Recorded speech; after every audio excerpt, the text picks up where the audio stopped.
last thing Brandon said was I brought OG only for that. Yeah, dude. I brought OG only for that. Um, there was many ways we could have shown that, because that is going to be the biggest piece we're probably going to talk about, is particularly that cinematic, the game as the whole. And yeah, so I think personally, myself and Stoll, we've been hiding this. We haven't spoke to each other since last Tuesday, since last Chapter 18 stream. Trust me, Brendan, it was the best money I've spent so far. Not including FF7R remake in the Boxing Day sale. That was probably my best purchase in PlayStation so far. But on a personal note, you may have, and I hope you see this through every episode and journey we've been on, if this game has done one thing, it is reignite, spark it, baby, my love for Final Fantasy again. Because it was non-existent. Stoll had to really push me to play this game. And I put it off, and I put it off, and I put it off even more. And, you know, it's an unfortunate time, but one positive that a lockdown did bring me was I played through FF7R. So, may I interject at that point, Ant? Please, mate. So, of everything, you know, in embarking in this journey with you, what we're about to do right now has been the single, individual, most thing that I've wanted to do with you from the beginning. And I can't be delighted enough to be about to, you know, do that with you. But before we get stuck into anything, I have to do something a little bit personal, and I wouldn't be me if I didn't do this. But I want to talk about my journey, just for a sec. Go on. Because FF7 means something special to everyone, right? I mean, it doesn't matter who you talk to, who really loves this game. Everybody has... It's always something different, too, you know? Like, listen to YouTubers who are really passionate about this game, and you'll hear them love it, but it's always something different. Yeah. You know, FF7 for me was kind of like a metaphor for my life, but without me even knowing it. You know, you and I come from a small Australian city, let's call it that. Yep. And, you know, that could be like, say, my reference to Midgard, being enclosed in that city and not knowing what's on the outside. But then going on this adventure and leaving home and experiencing the world, going from town to town. You know, I traveled through Southeast Asia and Europe and getting to know different cultures and you know, different ways of life. And it's as I said, like a metaphor, this game. That's sort of my biggest takeaway from this. I kind of led my life vicariously through Final Fantasy VII, because that's exactly how the game feels when you leave Midgard, that adventure. And that's kind of like one of the biggest points for me, that's saying, you know, that's what I really want to get back from this game. But we're not going to see that until part 2. So I wanted to segue into your journey, Anne. I want to segue into your journey. What's your journey been like? Dude, not knowing it, I'm glad you said that, because two things. It was at a time when I played FF7 OG. I guess my first gaming console was Sega Master System. Alex the Kid built-in game. Great game, by the way. Shout out to Rock Scissors Paper. But I wouldn't call myself a gamer, do you know? I mean, when do you call yourself a gamer? It's only when I remember being in school at such a young age defending PlayStation towards all the Nintendo kids. The Nintendo kids, man, used to rub it in my face like, you have loading screens. And that all I could say was, yeah, but we have better sound. They're like, yeah, but you're like, we have GoldenEye. You know, I'm talking about Nintendo 64. They're like, we have GoldenEye, Mario Kart. And to be honest, at the time, their games were better. Like, they just were. And I always had this trump card in the back of my pocket. And it was, but we have Final Fantasy.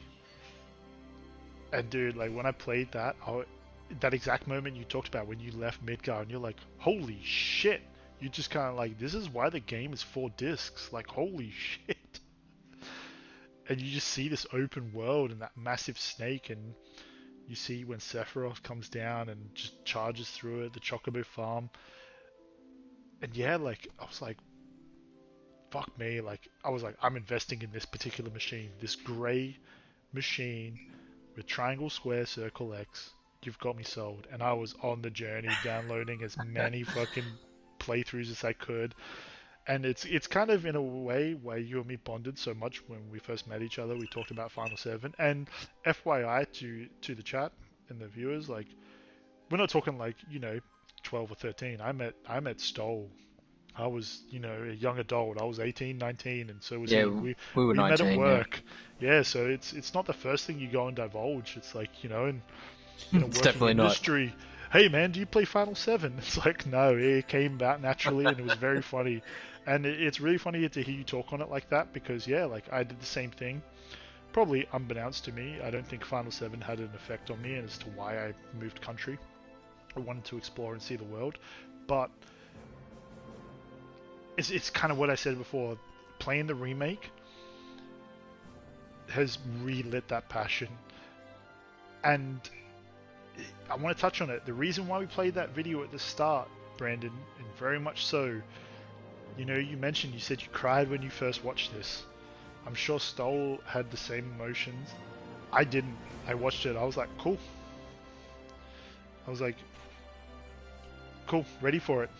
Yeah, let's play it. I lost touch of that. I lost touch of why it's so special. And speaking of special, right? This is something myself and Stoll like to do. We like to play pool. We like to go out. Like to have a drink together and just talk about stuff. So as you see, I've got a couple of save games here. So all last week I was preparing myself for this. Obviously that's kind of the one we just played. That's where I started, chapter 1. So we thought, what better place to go and talk about such a brilliant game than probably its most brilliant chapter, and actually have a night out on the town, beers and buster swords as we do in WALLARKET. And we're gonna feel free to grab a beer yourself and join in the frenzy. Yeah, anything, mate, anything. So chapter 5 is where we're gonna load save 5. It's because I've just beat Hell House. Yeah, we're not gonna go revisit Hell House because, yeah, I mean, let's not revisit Hell House with me. But the way we are gonna structure this, particularly for chat and yourself, Brandon, is, we want to hear this. I want to hear this from you.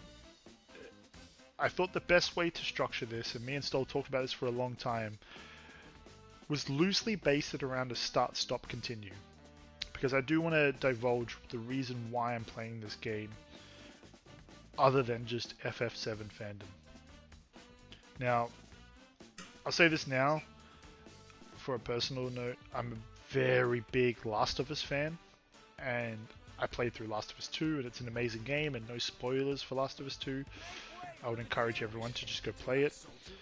The reviews on that particular game have not been great. And the Game of the Year awards did not sell that game in a great light to the general public, the way it won. So I thought the best way possible for me to understand whether it's Game of the Year or not is to play its competitors, FF7R and Ghost of Tsushima. So Ghost of Tsushima is in my list. And then it's obviously a big stepping point that myself and Stoll could talk about, and we'll play it ourselves. Here he is, Mr. Material Man. I'm going the wrong way. So on a personal note, I really wanted to play through and end this game just so I can judge it and I can understand why this didn't win Game of the Year or why it should have won Game of the Year. Now, we passed through this particular chapter. Oh, there's a chest I missed. Let's go. They respawn. Oh, do they? Oh. Yeah. Well, that's annoying. I thought I just jumped on a secret. Where's the spot? I'm going down here. We're going to go post up here. Fucking Chadley. Here it is. Now, this place held a little special affinity in our heart when we ran through. What are you saying, Stoll? This little table over here? I think we post up here. Post up there? Post up there. Let's get a decent little look at this little place. This is the kind of place myself and Stoll would hang out. Thailand, baby. Thailand, you remember it. Now, Yeah. would you believe I thought this is a celebration, so I went and ordered a cocktail set, cocktail mixer, and a bunch of booths off Amazon, trying to recreate the old Leo DiCaprio, and you can hear Stoll's ice in his particular cocktail, so made myself a little French martini here, just to celebrate playing through this game, so cheers Stoll, and cheers Brandon to yourself. And cheers chat, man. Cheers to any viewers who are watching this afterwards to playing FF7 Remake. Cheers. Oh shit, that hits different, man. The wifey, she makes a great French martini. Ooh, nice one. So, the first thing I have to say is after playing through that, my first impressions. I can't describe it with a word. I'm lost for words. Okay, right? So just a quick clarification here. First impressions of the game or first impressions of the ending? The game. Because before we jump into that, do we not want to just quickly talk on the trailer that we just watched? Yes. I'm gonna. Yeah, please go. So, Brandon, what are your thoughts on that trailer? Apart from you cried from it, have that. Because I'm sure Stoll's going to talk on it, and obviously you have to type. So tell me, Stoll, because I really think we're going to have differing views on this. Could quite possibly. So, if you listen to the narration, you'd assume that he's talking about the reunion, and the reunion of the Sephiroth clones, or was it referring to the meta commentary? Like the reunion of the fans and Sephiroth remaking the timeline? That's sort of the question I want to pose here.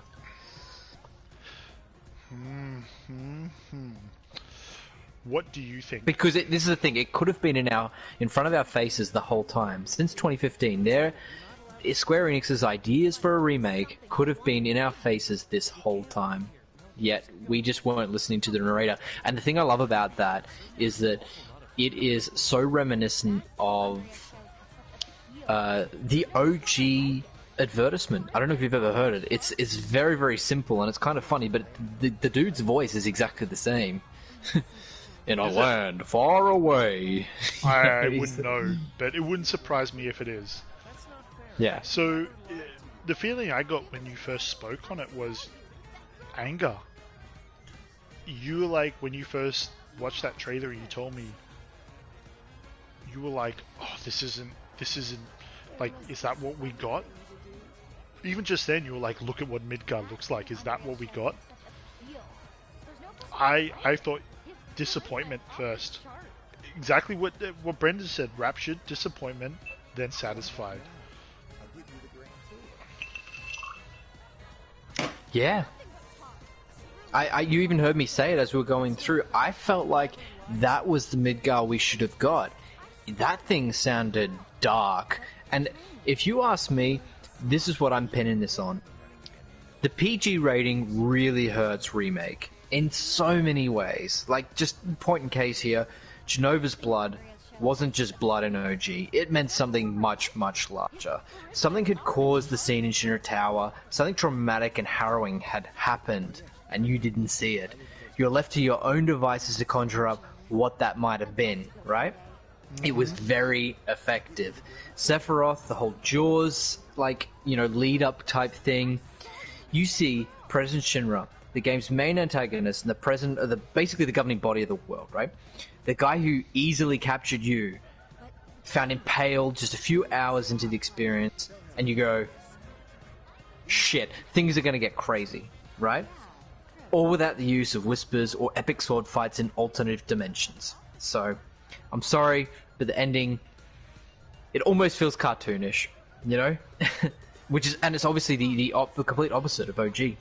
Okay, so getting a little off topic. Yeah, I know, I'm sorry, I'm jumping around the place.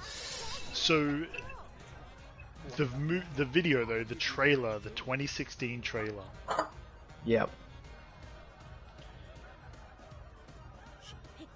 From what that trailer showed you to what you played, are you disappointed? I think I am, because what you get in that trailer are the things that is missing from Remake. I keep talking about this upbeat sort of, as I was mentioning before in the end of the game, Sector 7 is rebuilding, no one dies. The theme of death is just non-existent in this game. You get Biggs. Biggs appears to be, alive again. Wedge is alive again, apparently. And you even saw Jesse's gloves next to the table to where Biggs was sleeping. So maybe you didn't notice that, Ant. I didn't even notice that. Jeez. Okay. Yeah. So this is where I'm kind of like... Yeah, and the whole Barrett fake-out deaths thing. It's just like, nah. This is not... embellishing the theme of death like it did in OG, so we're dealing with a different kettle of fish. However, that trailer we just saw, that sounded in the couple of minutes that you saw of it, it sounded truer to OG than what we received. Okay, so cool. We are on slightly different pages there. Tell me your side. Go. Well, I'm going to ask Brandon. He said raptured, disappointed, then satisfied. I understand raptured, for sure. I mean, how would you not be, when you see disappointed because he's probably on my page. Well, that's what I want to ask him. Why were you disappointed, and then why are you now satisfied? Satisfied because he got a cool game. I mean, yeah. Look. So, I don't want to diverge too much, because we watched that trailer, 3 times together? Hmm. I mean, leading up before this final stream, you asked me to watch it. And then, so basically, I watched it before Chapter 18. I watched it after the first playthrough of Chapter 18, and then I just watched it then. After second playthrough of Chapter 18. Yeah, that's basically it. Okay, you've nailed it. Nice, okay. I understand Brandon's point of view. So I think I have personally very different point of views from both of you. I have no beef with the trailer depicting Midgar and the environment whatsoever. I actually think it's a sly... Meta's probably the right word, but maybe a sly meta jab. At who? At everybody in what they expect. Because before playing Chapter 18, I was like, it's a trailer. And trailers are meant to exaggerate, Upon finishing the game in Chapter 18, I was like, these motherfuckers are telling us everything right in front of our faces, and you don't even know. Do you know what I mean? Like, because when you listen back to what he says, I don't know verbatim, but it's along the lines of like, these people are coming back, but not as you know it, not how you want, but they're going to come back in a way that'll change life forever. Yeah. And they're basically saying, like, we're not remaking your favorite game, we're going to provide a different game for you, which is, this is why I don't want to get into this too much, because I'm going to touch on it in a bit. But I said that to you, dude, a second ago. I'm like, that's one of the options and what they were going for with that. And it was right in front of our faces the whole time, and we just didn't. I think it's the whole option. I think it's the whole game, in my honest opinion. I think, like, I have a lot of beef with a lot of elements of this game, and I guess this is the best way to start this and the best place to implement this. So, as I said... First impressions? Yeah, we've got a loose structure here. Yeah. We're going to go through some key points for the chat. So we understand you're on a slight delay and it takes a long time to type. So I want you guys to be involved as much. So we're going to go first impressions, start. What would you start for the part 2? What does part 1 not do? What would you see part 2 do? And the second part would be, what would you see continue? What did you love about this part?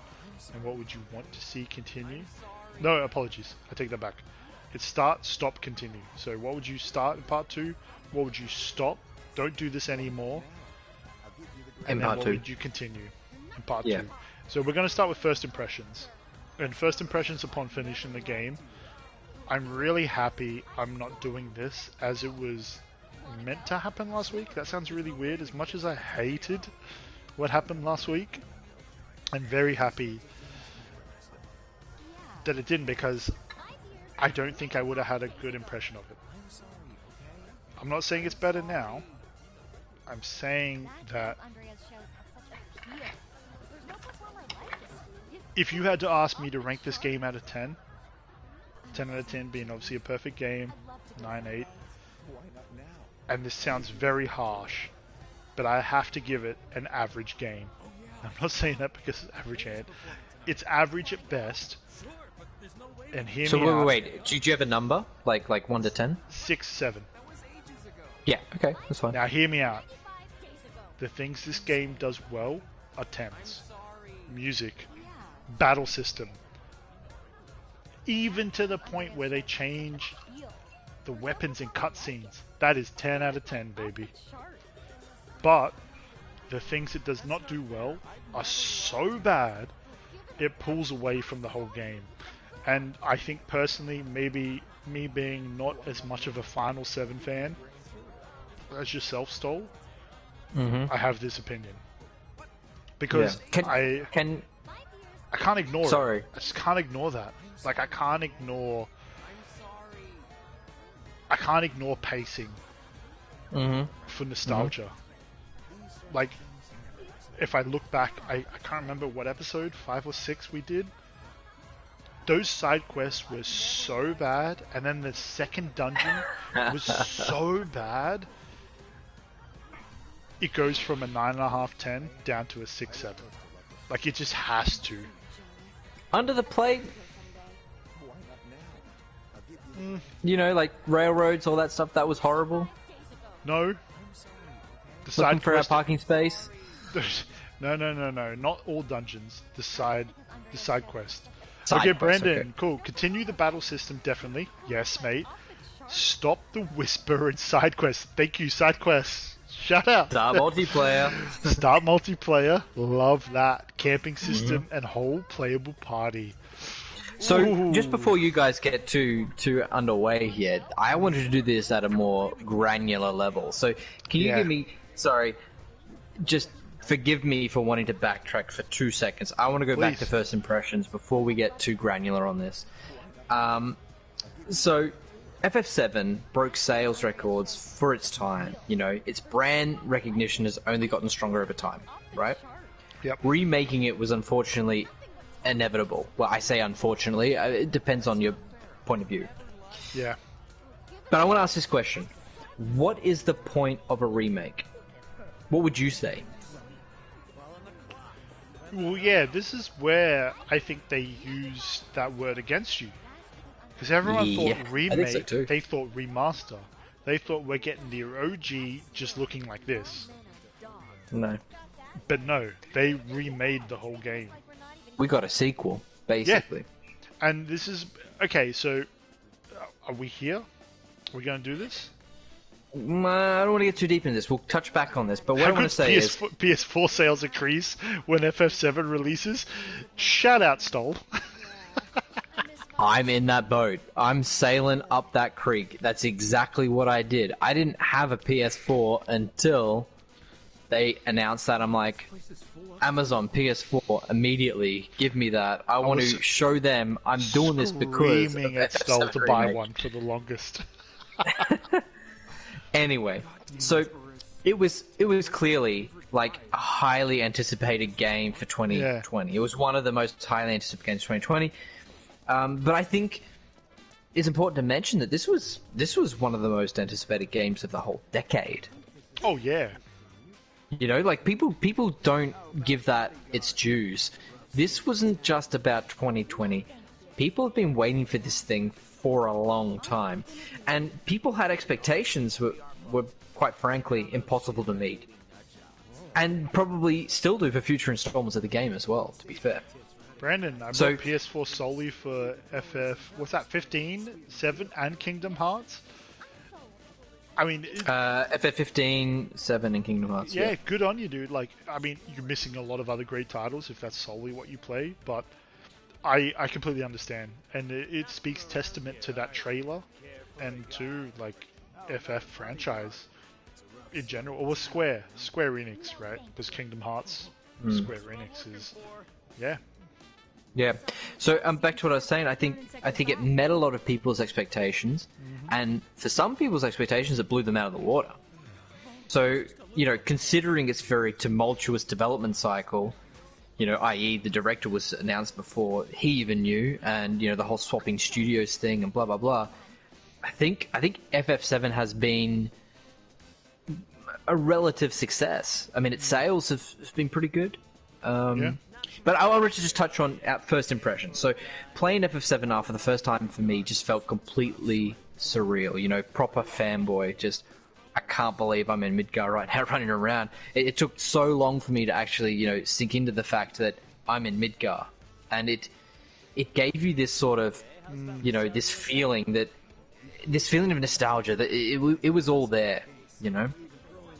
Yeah. So. But then, I wanted to just contrast that with the immediate feeling of emptiness once I'd finished. Okay. There was this gaping massive hole that had just been opened, and it dawned on me that, I'd been ripped from another reality and I'm adjusting to normal life again. And I wanted to ask you, Anne, have you experienced anything similar to what I'm talking about? And obviously chat as well. Yes, I have. Brendan's saying he's played FF7 for more than 400 hours. That speaks for itself? Yeah, that does speak for itself, dude. You don't need to speak to that. That speaks exactly for itself. And, Turbo Shack, I was like a kid in a candy store. Cool. So, yeah, this is a great way to kick it off, what we were just saying. First impressions, if you want to describe it in any way, exactly how Stoll felt. Like, for me personally, after finishing it last week, I got to be a little bit honest. I'm very good at separating my biases and my emotions and my feelings. I don't think you remember Chapter 3. I don't think you remember running around Sector 7, do you? No. Upon finishing the game, I was very upset last week because of the stream difficulties. Put it that way. Okay, so that was right. It put a big dampener on the whole thing. So what I did is I went and replayed it by myself, lights off, misses away, no stream, no stall. And I really immersed myself. Now, first impressions, as I said, it's average if you take the whole package, but I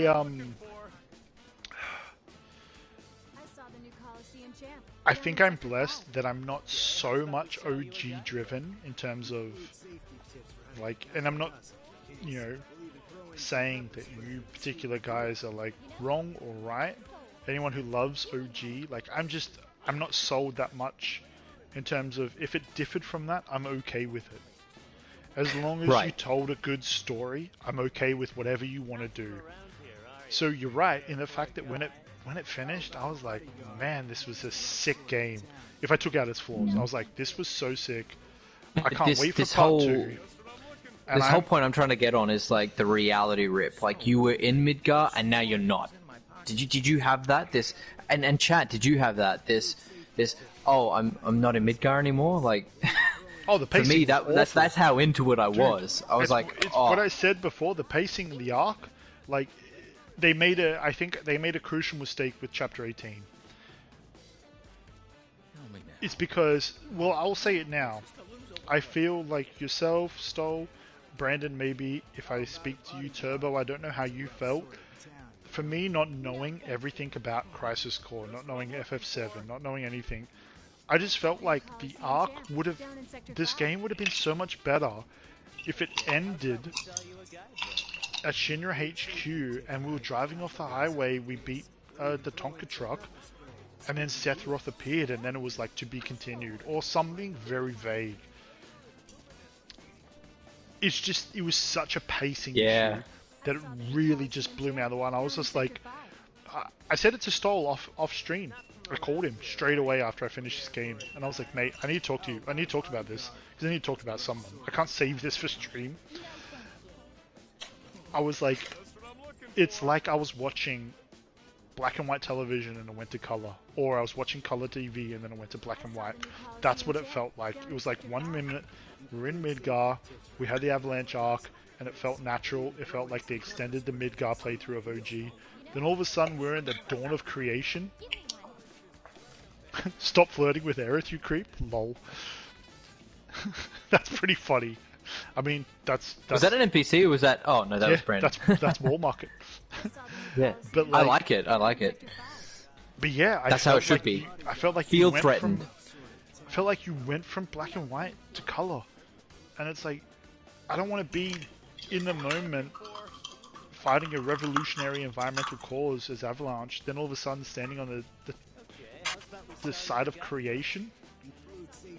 The edge of creation. The edge of creation? Well, like, I mean, the only reason, and here's why I'm upset about, and here's why I say it's average, is because if I played this through without yourself, Stole, or without Brandon in the chat, or Turbo, or anyone else that has had input on the way, imagine being someone who hasn't played OG. And the game's not made for them, I'll say that. The game is not made for people who have not played FF7 OG. But it also is. You could play through it. I'm so glad you said that. You could play through it and go, I don't know anything about original FF7. I don't know PlayStation 1. I didn't buy the remaster. This is a cool game. Battle system's fun. But I have no idea what the fuck's going on. And even for me, I had no idea what the fuck was going on. Until you guys explained a lot. And I just think, like,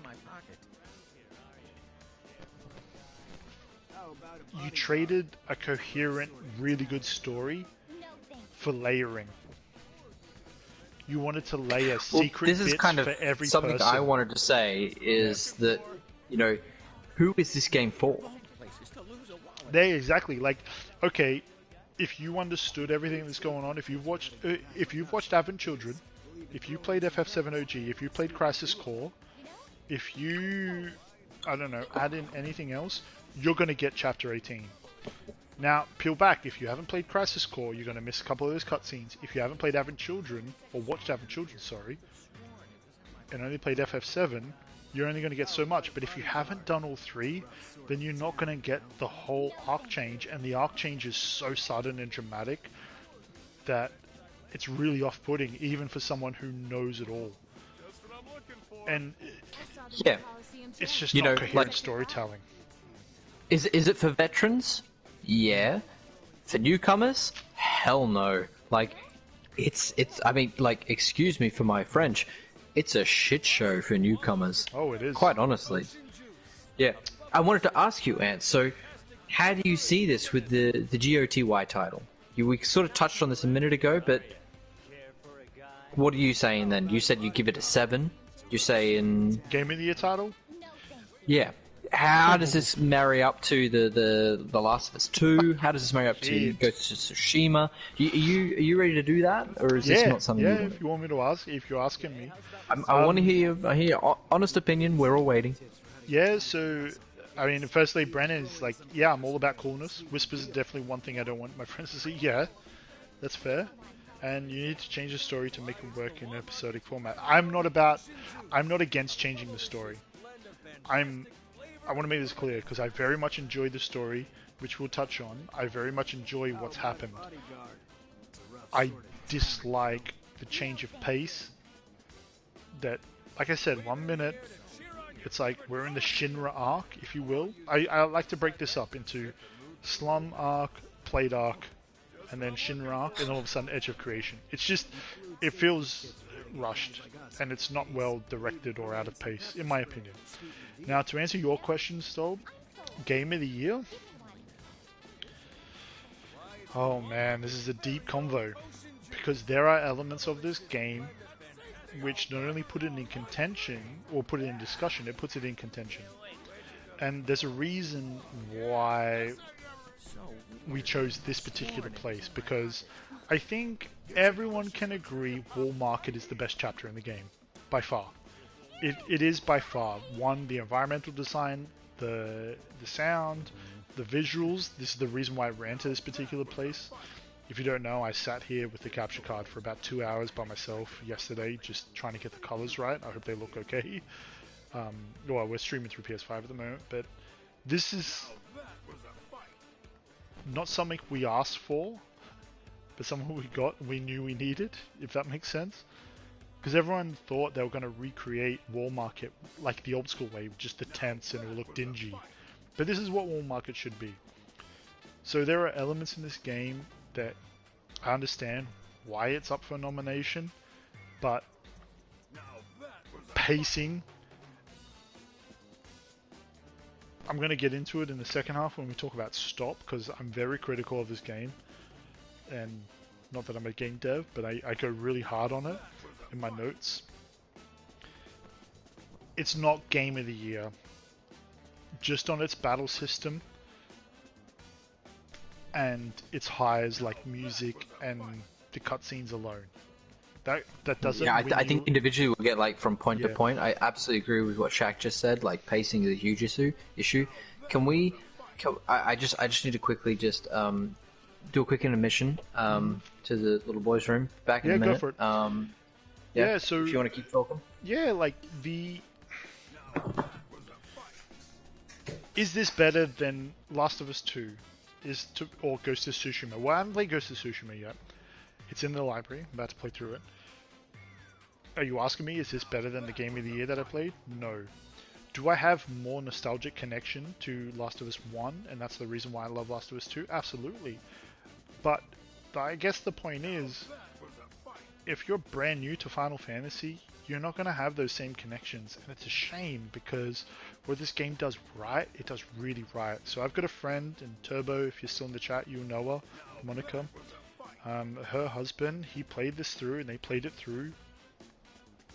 And I said to her, I was like, what do you think? And she was like, yeah, it's just magic and craziness, but I just didn't get it.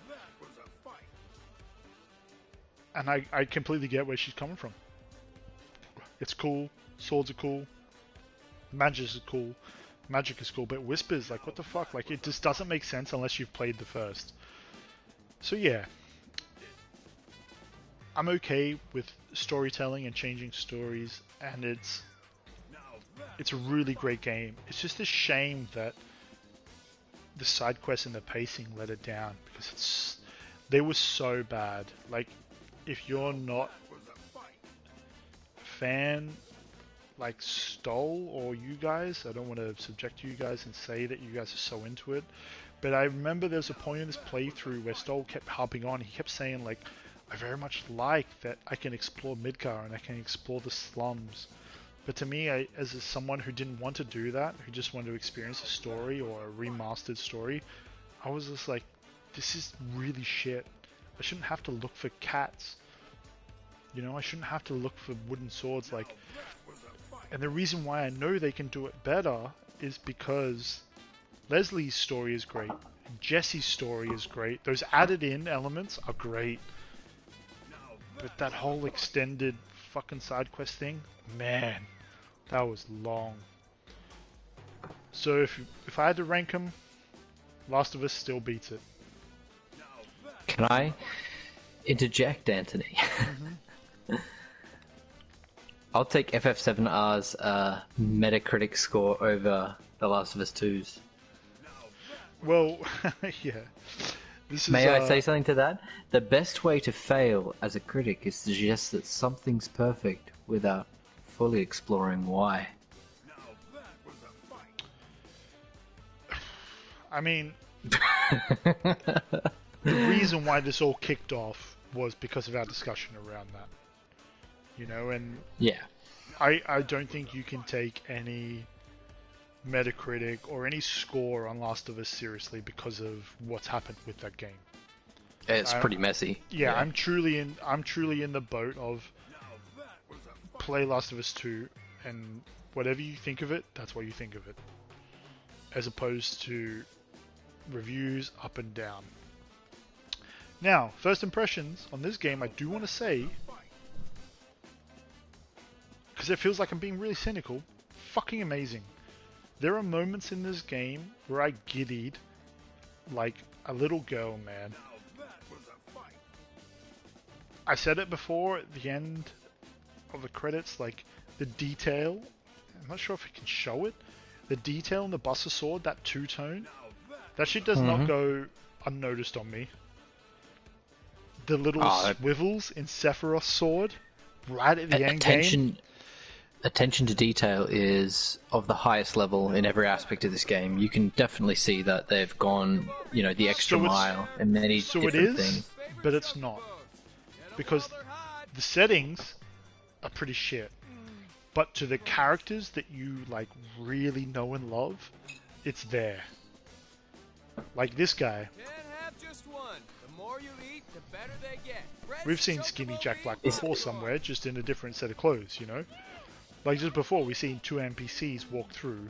Yeah, this guy. There's that guy to your left there. Yeah, that guy. There's Yeah, three of him sitting up there at the kebab store.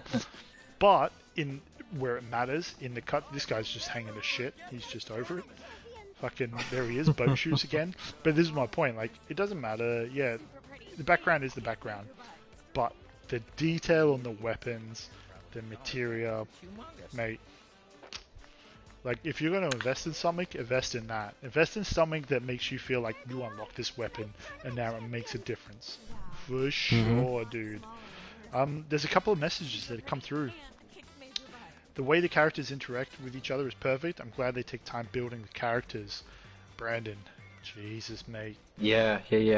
Okay, well, do we want to talk about characters? Well, okay, let's take characters as our first point to talk about after I address the elephant in the room. I'm sorry, ladies and gentlemen. I'm sorry to go back to this point, and I'm not going to harp on it. It's going to be quick and painless, but the reason being, the only reason I bring this back up is because I have a solution, and I really would like you all to listen to this, especially Square Enix if you're listening.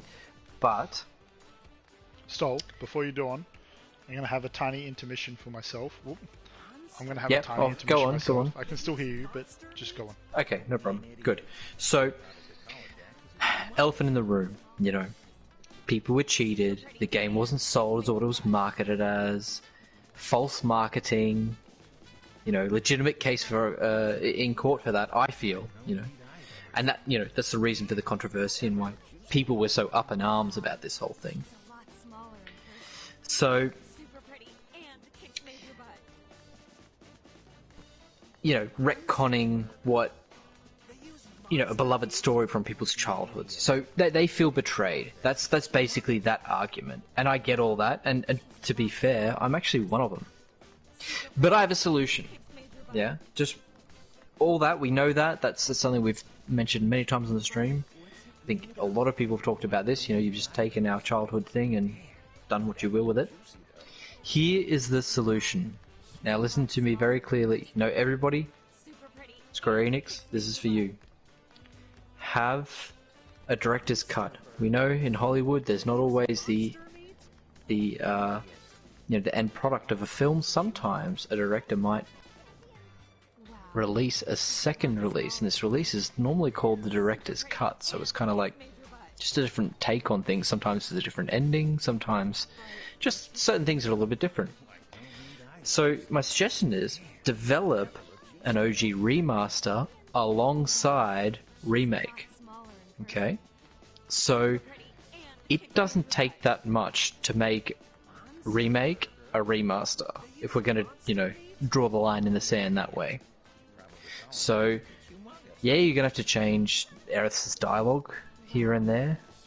I mean, in OG, she actually does know a little about the future as well. That's basically why she gets up and leaves the party and goes to the Forgotten City of the Ancients. You know, it's because she knows that she needs to, you know, take one for the planet, basically. So she does have an idea of being someone special for the future. She does have that. However, back to the point. You want quick, easy money, Square Enix? There are fanboys like me. This will not cost you very much to develop whatsoever. It's simply just an editing job, really, of what you've already done. Send that out there, ask people for an extra $50 or whatever. I'll pay it, and I'm sure many other people would pay it as well. So, yeah. This is how we fix this whole problem. This whole, like, since the release of this game, this has divided the fandom. This has divided the community into two. People who are saying, oh, I'm all on board with the changes, and the changes are horrible, what have they done? I think this fixes it. If you ask me, I think, yeah. I think we've got a viable option for progressing forward with this game and pleasing all parties. That's what I'm thinking. A director's cut. Clearly don't make it too expensive, because people may be a bit jaded about that, but yeah. I think that'll work.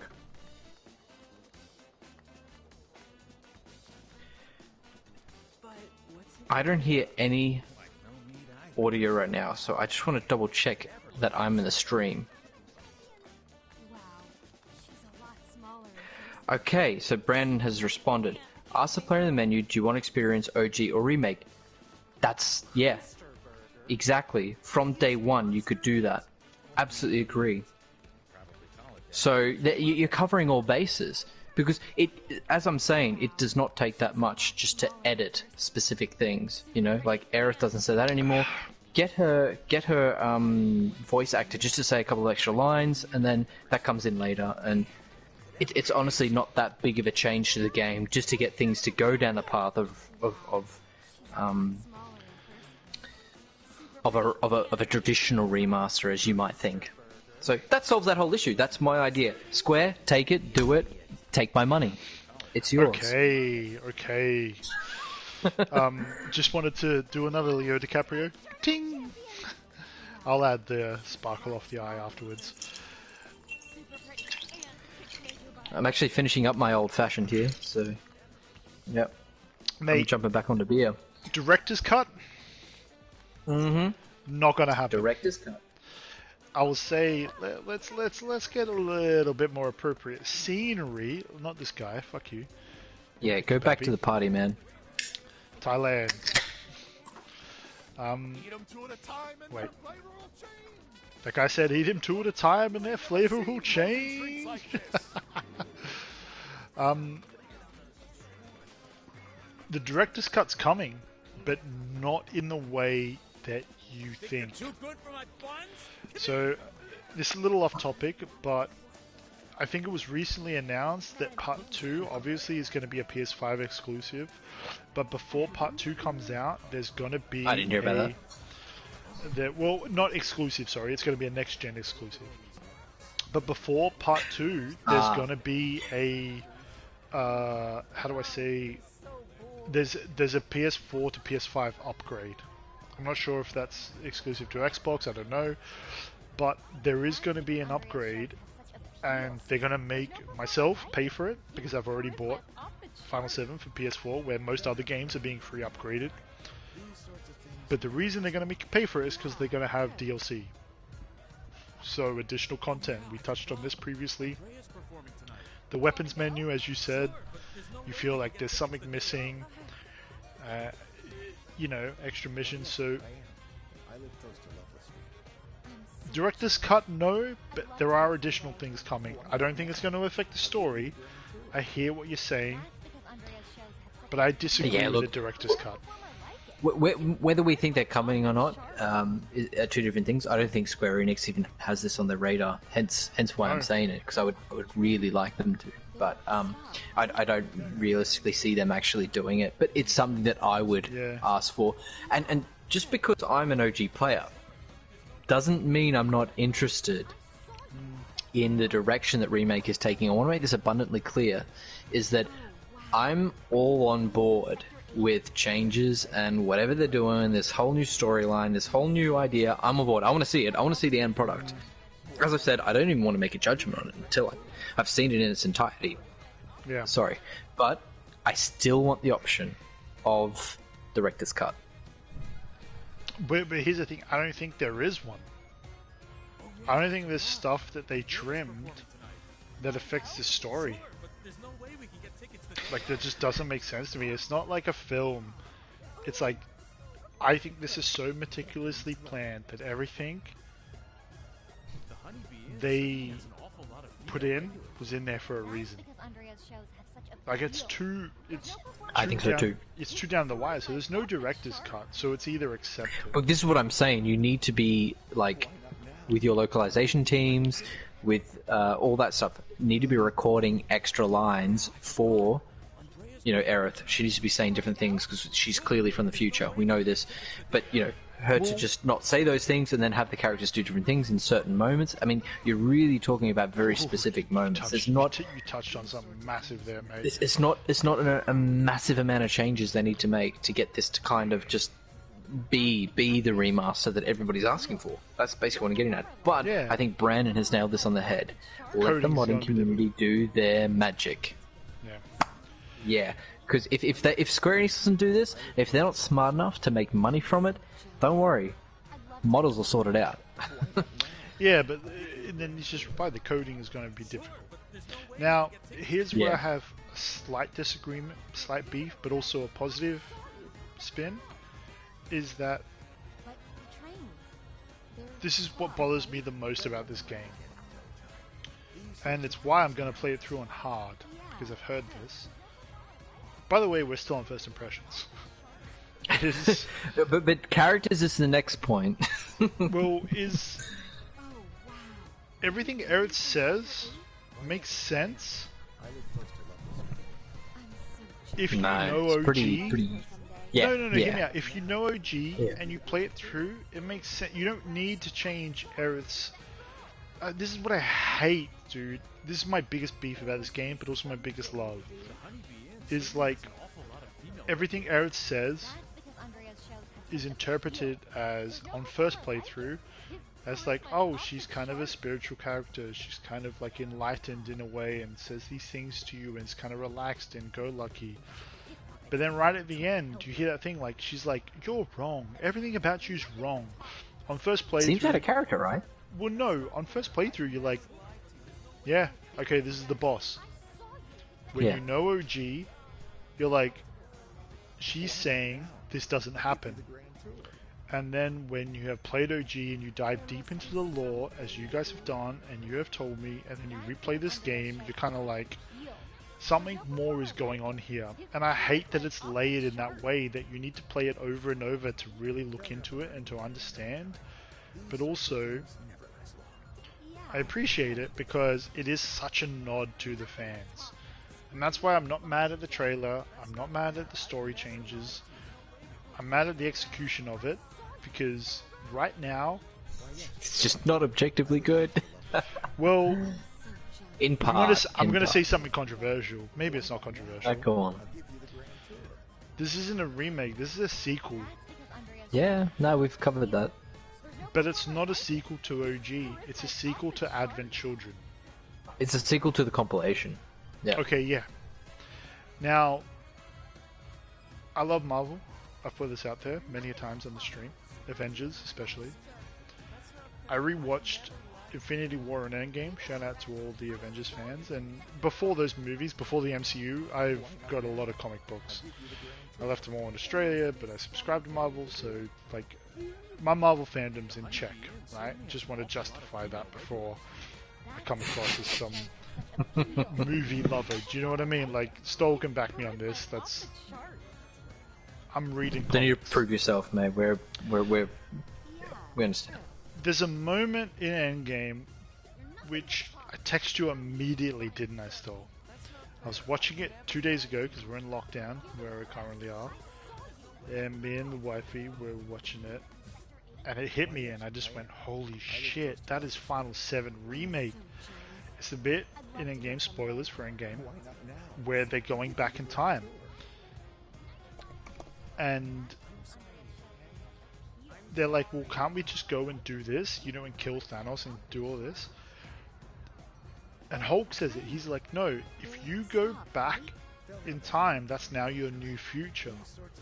That's why I was like, holy shit, I'm playing a sequel. I'm playing a continuation of something. I'm not playing something over again. And it's like, I don't know how else to describe it, but if you think of a Z or Z, the letter Z, it's like, this is OG, stop, we go back and we start here and then we go forward again. That's all it is, and it's all created by Sephiroth.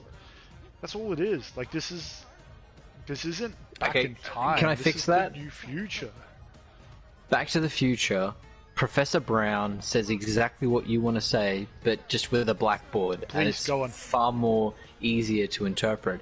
he basically says, you know, Biff Tannen went back in time, gave himself the almanac, and now, in 1985, we're on this timeline, a completely different timeline. So when we go backwards, this isn't going to get us back to that original. It does in the movie, but what Thanos... Who's saying that? It's not Thanos, it's the Hulk. Yeah, the Hulk is saying, you can't do that because it's still changing. That's the problem with Back to the Future. And I agree with that like, interpretation of time travel. Because it's going to be slightly different. However, it ends in Back to the Future with everybody being happy, etc., and having, you know, his family being rich and whatever. But that again is different to the original storyline. He got the outcome that he wanted from, you know, removing Biff from it and removing the Biff timeline, which was that alternative timeline where he goes back to 1985, and it's like, whoa, you know, everything's like, you know, casinos and, you know, crime and all that sort of stuff. So yeah, well, so this brings us on to this future. Part. Right, this brings us on to this part. Yeah, go on. Well, before I want to touch on this, Brandon says the beauty of FF7, you understand the political issue, but the spiritual issue is barely on our radar. 100% agree with that, dude. 100%. Can I speak to that? Because this goes back to my journey. So I wanted to say before, you know, the beauty of this game is that it's able to strike a chord at a profound level with such a vast number of people. And it's truly a testament just to how well it was put together and how well it was written in the beginning, and just what a market left back then in 1997. Carry on. How good's that chick standing in the air? She's like, so who are you here with? Do you know what I mean? She'll take any customer. Try to get what she can. Yeah, Brandon was saying to understand that you have to play this game over and over and over again to piece all the puzzles together. Like, I don't disagree with that. I'm with you. I just... It's a shame that if you didn't play OG... This game is nonsensical. Well, 90% of this game is nonsensical, so you wouldn't have those same revelations. Because it would be so cool to capture some of the younger audience or the non-OG players and have those same revelations. I would very much like to see OG sales when FF7 Remake came out. Because I'm sure about 90% of them were people wanting to buy it again and play it again on PS4. Ah, that's an interesting but also, correlation. I'm sure there was a lot that people were like, hey, I just want to... What is this? Let me play the original and see... Because it's renowned, right? Everyone knows. But to the point on time travel. Yeah, get back to time travel. I really want to... Which is what I want to speak on, because this makes me like the game more. Is... Now, I don't remember Advent Children. I don't remember the kids, the three Harbingers, whatever. Kadaj, Loz, Izu. Yep. Can't even pronounce them. But there is a bit where Sephiroth uses the Whisper. Am I wrong? Yes. You're not wrong. Yes, he does use it, and you see that it's got a purple tinge to it. Even outside the pillar, there's a purple... The enigmatic spectre is what you see outside the pillar, and it's purple, has a purple hue to it. Sephiroth is clearly in control of some of the whispers, and we see this towards the end more than anything else. You know, he controls them almost completely. I mean, you've broken him outside of the Harbinger of Fate. So no one's stopping him now. Here is what I'm going to say to that. If you were, let's say Cloud, let's say Tifa, right? These three. Mm-hmm. And you were like, this shit doesn't make sense. This isn't spiritual. This isn't magic. Like, this dude's coming on so clear, but he's speaking in future tense, you know? And he's describing things. He comes on so hard, doesn't he? He just comes on so hard. Given the realm they're in, you would go, it's feasible that something is happening way more beyond my control, and I need to go with it. So I'm on board with that. And that's why I'm on board with this whole time travel thing. That dude's just having a rough one. But Dude, I've told you, like, I'm all on board with remake changes just because I want to see the end product and I want to be able to judge it based upon that. I think it's fine to do that. Please, Square Enix, give us the director's cut. I will jump back to that, and I'll mention that 1,000 times now that I've mentioned it. But I'm on board with it regardless. Yeah, I want to see what they've got now. This is what I'm saying. Like, you need to see it. You've got that bug. I don't. You've got the bug. Of you course, don't? I want to, but if I'm going to judge this game as it is, I don't need to see part 2 now. Why not? Fight Bahamut. Yep, well, it's planned. I don't need to see. I don't need answers. Do you know what I mean? I don't need answers. I know what's going on. I know it's time travel. I know Sephiroth's fucking with it. I know he's gone back and he's literally said, hey, this is what I need you to do. And if you were in Cloud's position, having the Mako reactions, you'd be like, this is a bit suspect. And then all of a sudden you find yourself on the edge of creation after walking through a time portal and all these ghosts that no one else could see but you and someone else and the crew, you know? You'd be like, something's off here. Maybe I'm going to follow this through. I have the power to see these. So I'm good. I'm good with it. Like, I'm really good with it. You know, I'm good. And let's grab a quick feed. You've got plenty of, like, stalls around here. But your best choice is a restaurant. Let's see if we can order food from it. If you go just up to your left up here. So carry up forward. Oh, yeah, carry on. Up here and then left. Yeah, and you go... But yeah, I mean... That's no, sorry, turn around. I'm sorry, I'm completely wrong. No, that guy. You go back the opposite way, and then down that alleyway to the right. So you were different. Fucking this guy again. But yeah, I'm okay with it, dude. And I don't think it's poor storytelling. I think it's poor direction and pacing through the game, which got me thinking. I know where you asked me to go. Yeah, which got me that's thinking, the one. You guys said that Kingdom Hearts fella is the director of this, hey there, friend. right? Grab a seat. Any seat that's open. Yeah, Nomura. Yep. Nomura. So, what would it be? So, wait. If you want a recommendation, try the recommendation. Can you get a bit of chow from this guy? Hey there, friend. Or he's not up for Grab it? a seat. Any seat that's open. Trying. In OG you can. You're like, yeah, just sit and just buy food, and then you get a voucher for it. I'm mashing square trying to just cut through this guy's fucking Just stove. if you ask him, he's like, he's got a triangle on him, so Yeah, maybe he's trying to save you. So, what would it Okay. be? If you want a recommendation, try the recommendation. That's all it is. Hey there, friend. It's either Grab a glitched seat. or it's rough. Any seat that's open. All right. I guess we'll go somewhere else to get our kebab. Thank you very much. So, dude, What's his name? Gitake? Kitase? No, I think Nomura is one. Okay, look, Kitase is one of the directors. Nomura is one of the directors, and Hamaguchi. Those are your three big ones. my Nomura question is the one to that you people guys- have the most criticism for. To yourself, Stoll, and Brandon especially, because I remember, I think it was in, an earlier episode, you brought this up a lot about Kingdom Hearts and about Nomura. Why is he directing? And I thought about this a lot. Why aren't the original guys doing it? And it kind of hit me. He's one of them. He's one of them.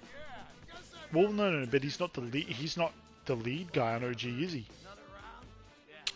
He wasn't back then. So he was the lead art director. So he created all the characters, which is a pretty cool thing to do. So he's actually, and, Cloud's his character, Barrett's his character, etc., etc.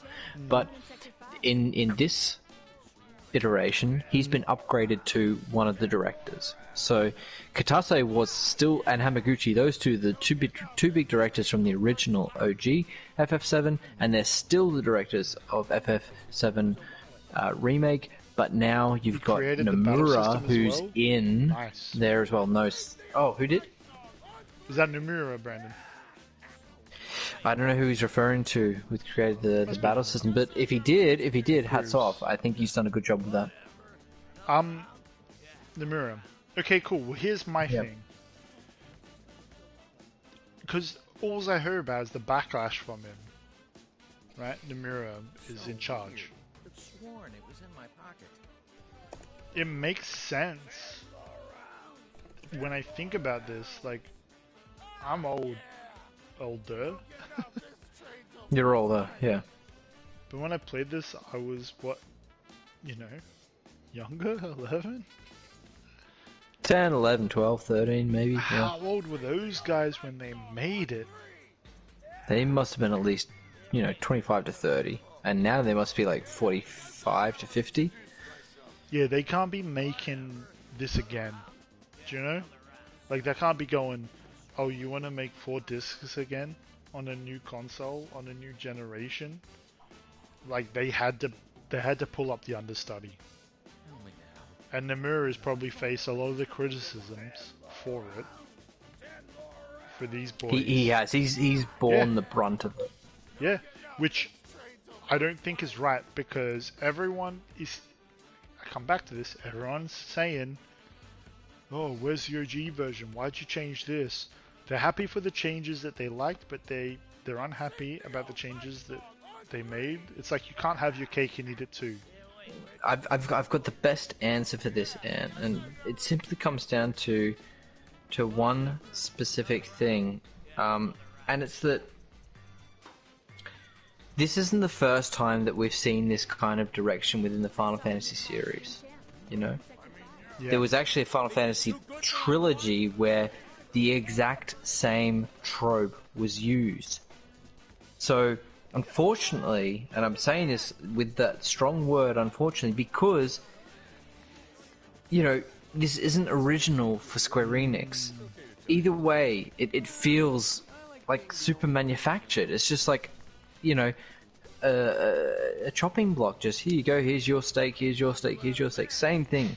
And that's the unfortunate part about it. Like, if this was something original, then, oh, okay, then, yeah, this is revolutionary. This is something new. But it's just not. It's just the same old trope that... I'm being very careful because our fans, one of our fans right now is a Kingdom Hearts player, and I know that this is actually something that's used within that series, but I'm just referring to it. I'm referring back to Final Fantasy 13. Like, that was actually a trilogy based in the same thing, But I think we should do the stop, start, continue. Let's go back to I was just about to suggest. But before we do specific... stop, there's something that Brendan's just said in the chat. I really want to answer. Funny thing is, each director is responsible for the character they create. I did not know that. Yeah, they do divide and conquer. I've heard about this. They do that. Yeah, you're right. So, like, for example, like one particular art director will have 2 characters and another will have another 2, and then at the end they all meet up and off they go. The problem with this divide and conquer tactic is I don't know what it is with the culture, but they actually have a problem with meetings. If you in Western culture, I'm sorry, I'm not trying to be derogative or like looking down, patronizing in any way whatsoever. What I'm just saying is cultures are different, and I know that, like, for example, in Korean culture, they all speak English in airplanes because in Korean it just doesn't work and the plane crashes, basically. Anyway, look that up if you want to know more. The thing is that maybe it's like that in Japanese culture, that they can't speak up to their bosses and say, hey, this isn't cool what you're doing. This doesn't make sense, or etc. etc. So they all have their different ideas and they bring them together and say, okay, very good. They don't say, don't like that one, get rid of it. For example, I think it's even Katase says in a meeting, he's like, oh, Nojima wanted to bring something in, and I didn't even see it. Just because he's on the director's board, it just came in and was approved and it was done. And that's something he probably would have pushed back against. I said this in a previous stream, that is not the type of management that we want here with this remake. We want solid management that looks at every single aspect across the board. And it hints to what I was saying before, they're old, dude. Do you know what I mean? I don't want that stress anymore. Maybe. I don't know what their situation is. I'm sure they enjoy working there because they love it. I think these guys making a game when they're 70, 80? Dude, that's what it's I looking think, like. I know. That's kind of it is what it's looking like. But like, dude, I think these guys love Final Fantasy more than any of us could. They're the creators. And I hate speaking badly about Final Fantasy 7, whatever different thing, because I know that these guys put their hearts and souls into it because they felt like this is the thing that they wanted to do. So That's look, fair. I think you guys look with what you did a great job, but don't be adverse to constructive criticism, and that's the way I want to approach this more. Is that I think what you did was good, but I think this certain aspect could be better. And let's go to characters, because I feel like characters is one of their strong points. How do you feel about that? Yes and no. Yes and no. If you ask me about characters, this is gonna break your hearts, man. You've heard my thoughts upon Aerith. Look it up. Just Aerith. I'm sure you say that to all your girls. I think Aerith reveals more of herself as the game goes on, and it makes sense. And I know, like, here's the thing.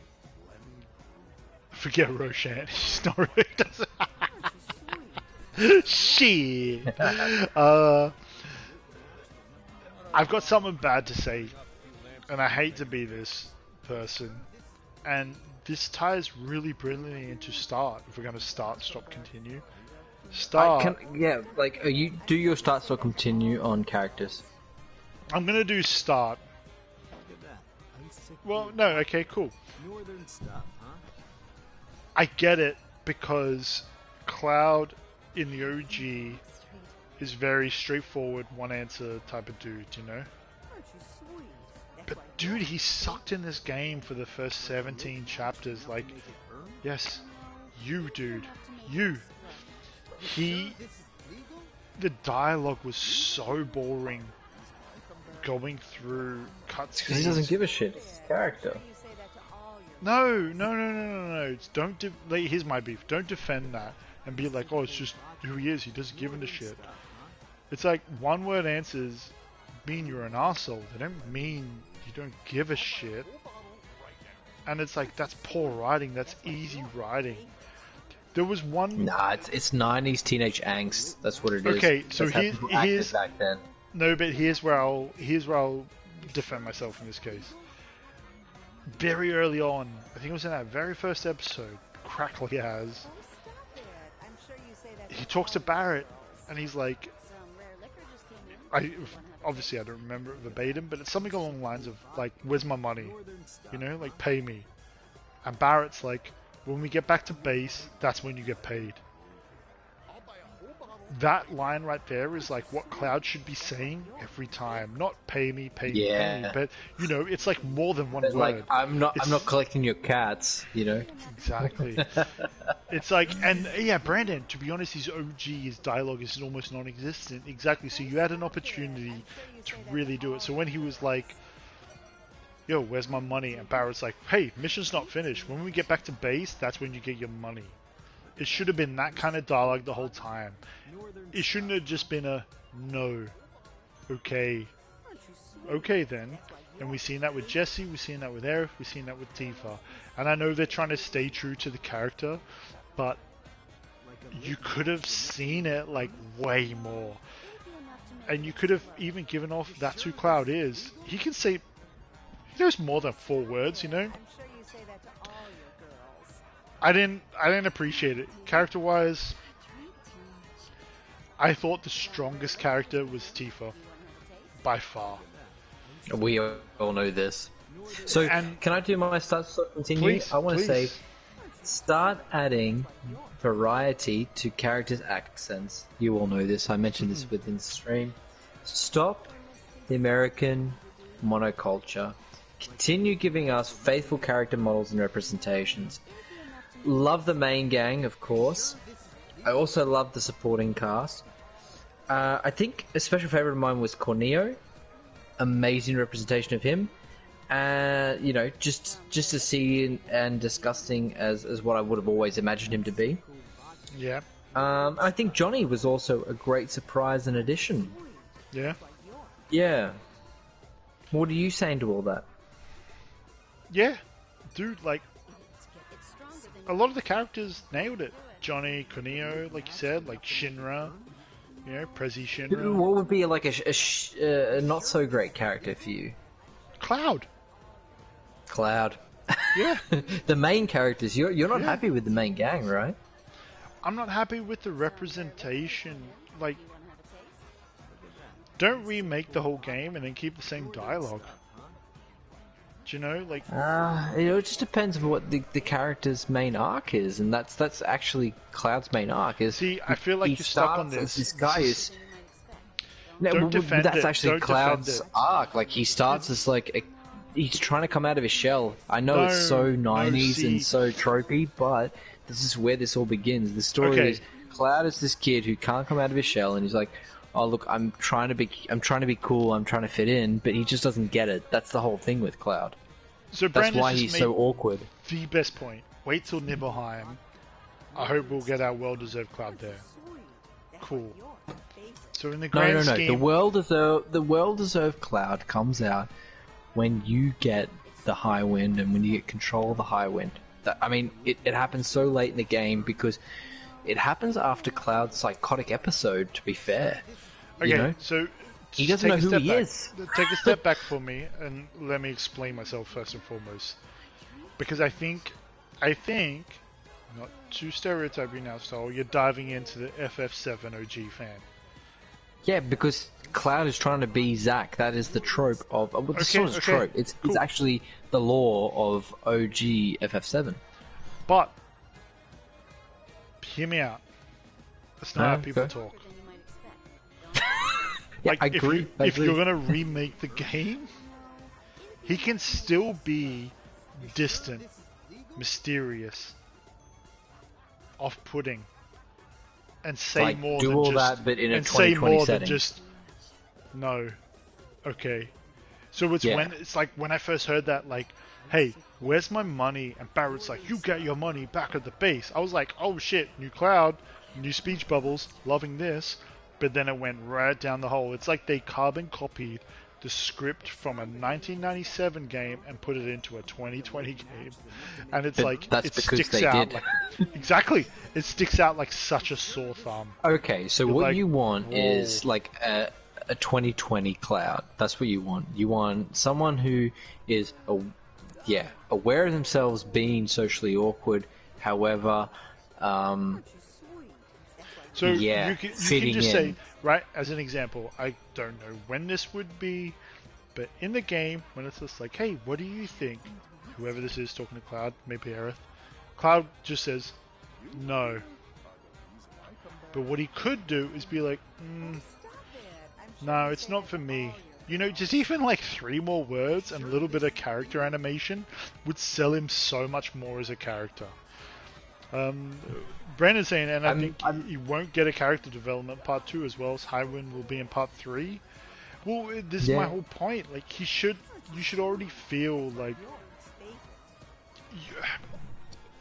I don't want to be critical of you, Ant. Don't want to be critical at all of whatever's going on in the world right now. But I feel like this topic's just slightly political, and it's not really something I would really want to dive into. No. Remove all that. I feel like It's a little poor woke. dialogue at best. It's just poor dialogue at best.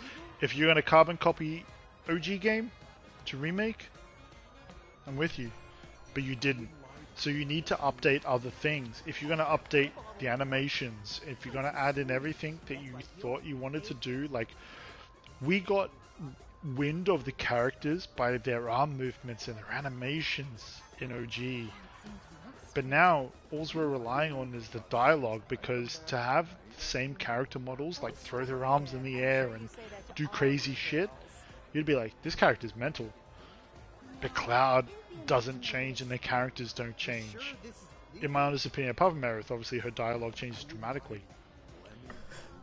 And yeah, I think it's better to make a character that's sort of timeless rather than a character that fits into a certain time for me, period. it's an improvement that wouldn't change the story or change the game. Like I said, I think Tifa's the best character because of dialogue, 100%. She's straight to the point. She's affirmative in every I get that. situation, and you're like, oh, I know who she is. You know who Aerith is. I mean, if you don't, then there's layers to it. You know who Barrett is. Yeah, but I feel like the same. I feel like I know who Cloud is. He's just a lost little boy, but that's because I know OG. But I feel like you don't write for a particular Thank you, Brandon. time period. Thank you. I feel like you write for. He doesn't speak more than 4 words. You don't need to change who he is. Yeah, that's who he was in 1990 as well. You know, like yeah, but they're faithful to his character. No, they're faithful. faithful to the technological limits that they had and the pacing they had in 1997 or 98. Like, he can still be that character and that persona. Just add more dialogue. Mm-hmm. So, I feel like Compilation got a lot of the main characters wrong, but this remake got them right. So, we've had a bit of an adventure, Ant, in terms of you and I and Barrett. I want to get to Barrett. What are you saying?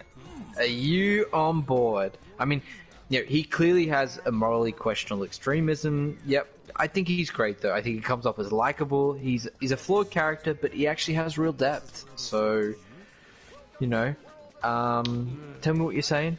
With that, I will say I have faith they'll get Sid right, because I think Sid's a bit of a difficult character to get right, but I think they'll get him right with that. If that's their basis to go upon. I hate on Barrett, and I've hated on Barrett. From the beginning you have. Still hate on Barrett. No, Doesn't mean... mate, doesn't... Whoa, you whoa, were whoa, sad. Sweet child. No, Whoa, sweet you child. were sad. You shed a tear when several swords went through him. I'll just Does say not that. mean I dislike him as a character. You see his value to the team, though, right? Absolutely. I think he's a bit extreme. And, I mean, it's back to my point before and to what Brandon just said. Like, if you can give Cloud formal words in each sentence and have the same character, you can tone down Barrett and have the same effect. You just need someone to put the time and effort into writing a meaningful sentence. Like, I don't know what Shinra's about. They're destroying the Earth. Like, it's like, cool, bro. You've said variations of that 20 plus times over the last 3 hours. We get it. Like, what I would have loved, and I know this is all hindsight, and I'm not a game dev, so I feel really overly critical right now when I say these things, but wouldn't it be cool to have Barrett, like, slowly build up into, like, not conspiracy theory you, but to just, like, expose, you know, like... I think it's coming because you don't know his backstory, and I know Brand his said it backstory, midstream. Right? He's like, "Oh, his backstory is this," and I'm like, "Ignore that, Ant. No, I know his backstory. I think Barrett is building up into his own. I think we'll see. I think there's a lot more of Barrett to come. Well, but wouldn't it be cool for Barrett to be not so heavy-handed first meeting? Do you know, like, hey Cloud, you know environment's the best thing ever, and she needs your help. I think that's a part and of what his are you activism. doing? I think that's who he is. Okay. I would rather see a more reflective and modern take on Barrett. Because I don't think he's extreme as some of the fucking SJW warriors. For real, okay. Ooh. So, Brandon, for realism, I agree with that. Cloud needs to speak more. Barrett needs to be more attached to him. But for the plot, I agree with Stoll. It's necessary for the progression. Yeah, but I think you're not exclusive to either. I really think you could have both. I just honestly do. Maybe. That's my take. Cool. But here's where it differs, Brandon, and here's where it differs. There's clearly a difference, and this is what it comes down to. Not that this is a debating stream or anything. There's clearly a difference in how Stoll views the OG game to how I view the OG game now. Absolutely, and that's why we're doing it. Exactly. And Wait, I feel like... Start, stop, continue. Battle system. So, Stoll's here, I'm here, and what we're talking about is there. That sweet spot in the middle. Exactly. The battle system, holy shit, this is the easiest of everything. Start, stop, continue. I wanted to get into something more positive. Start.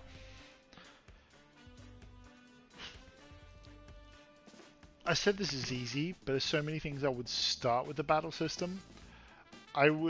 This is hard to critique something that's perfect, because it's perfect, but it's not. It's not though. It's not. Start rewarding my landed shots, i.e. limit breaks, spells, summons, dodges with cutscenes. Not whole cutscenes, but camera angles and quick time events. Stop stealing my Stealing your MP and your ATPs. Yes! I agree. I just can't. Like, you could look back, and do you know what's really funny is I feel like I want to look back on the whole gameplay now, which, FYI, I've never watched an episode, but I would love to look back and see how many times Brandon, yourself, myself, Turbo, anyone else, like, laughed that I missed a fucking limit because of an animation. If you're in an animation, that means it's hitting. Do you know? Like, limit break wasted on air. Hashtag on air. Yeah, bro. Every day of the week, it's the worst thing. And it doesn't just come with limit breaks. It doesn't come with abilities. It comes with items, spells, elixirs. Like, when you hold You're X... fantastic at that, mate. Yeah, when you hold X... You took that to new levels. Like, I haven't seen anyone waste an item before, but Ant managed to do it. It's fucking bullshit. Continue. What should you continue in the battle system? Majority of it. Come on. This is an interesting question because we haven't really spoke about this. What should you continue? Should I do my piece? Well, no. I want to say continue.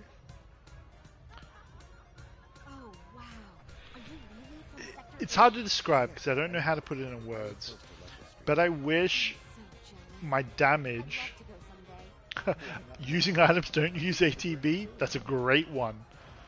I agree with that. That's cool because items should just be, you know, in your back pocket. Bang, just sip a phoenix. Good. That's getting too FF15 for me. Like, and we've seen that people can just bring people back from the dead, and there's no real threat in FF15 from actually dying.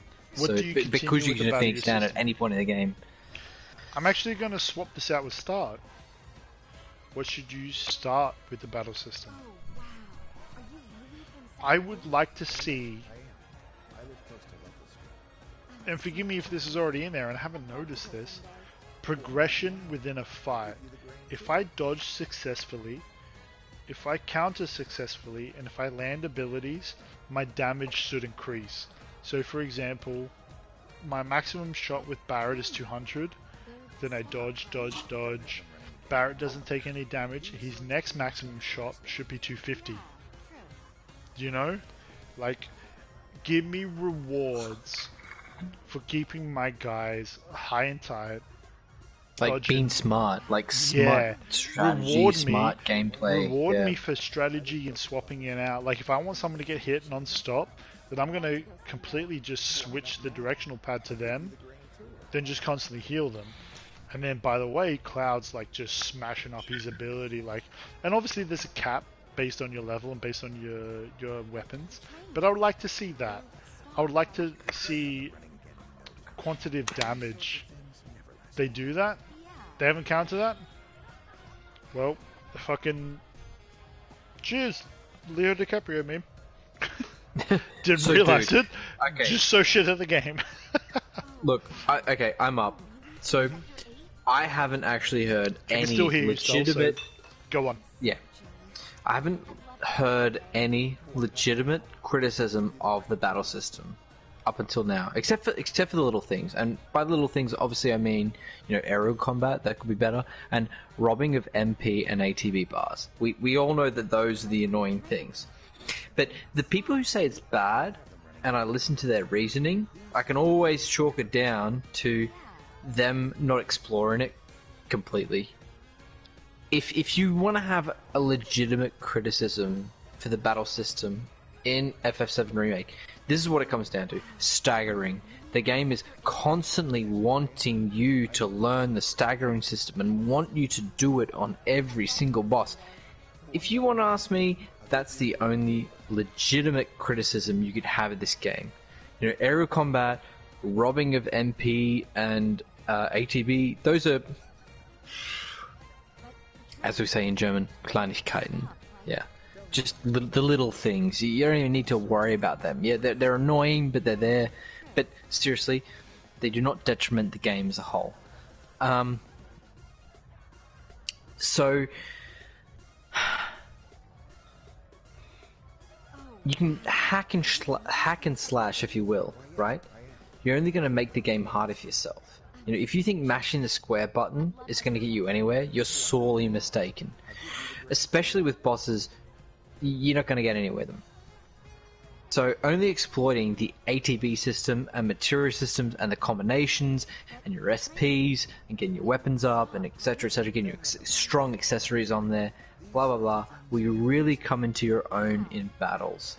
So falling at a specific boss or enemy is particularly humbling, I gotta say, and I'm sure, look, we've seen this many times with Ant in the game as well. It's been such a delight watching him because he when he fails, even myself is put into a position where I'm like, okay, how can I help him win? And Brandon, you personally have also been a part of that. You've been helping on the sidelines. It's been great. But it gives you this reflective moment if you're alone by yourself. I don't know what Ant's experience has been like, but as a player by yourself playing this game, you have this moment to check your cockiness and learn from the situation. Like, okay, I'm clearly not good enough to beat this guy. What am I doing wrong? And whilst, you know, as I am Anthony's coach, I'm giving him all the answers as we go along, rather than letting him learn and figure it out himself. But I think that's what's great, like, to reflect on what piece of the puzzle you're missing. And, you know, a quick access of the materia can reveal... Sorry, the access materia, that's what I'm referring to. If you just do a quick access on them, you can find out that maybe they're weak against something and find out exactly what you're not exploiting. So, you know, there are tough bosses though, particularly in hard mode, and you will only ever beat them by exploiting every aspect of them using the material, weapons, armor, accessories, blah blah blah, in a specific combination in an effort to just get that little bit of an extra edge over your enemy. And that's what makes it so satisfying to get a win, because you've finally figured out what it is.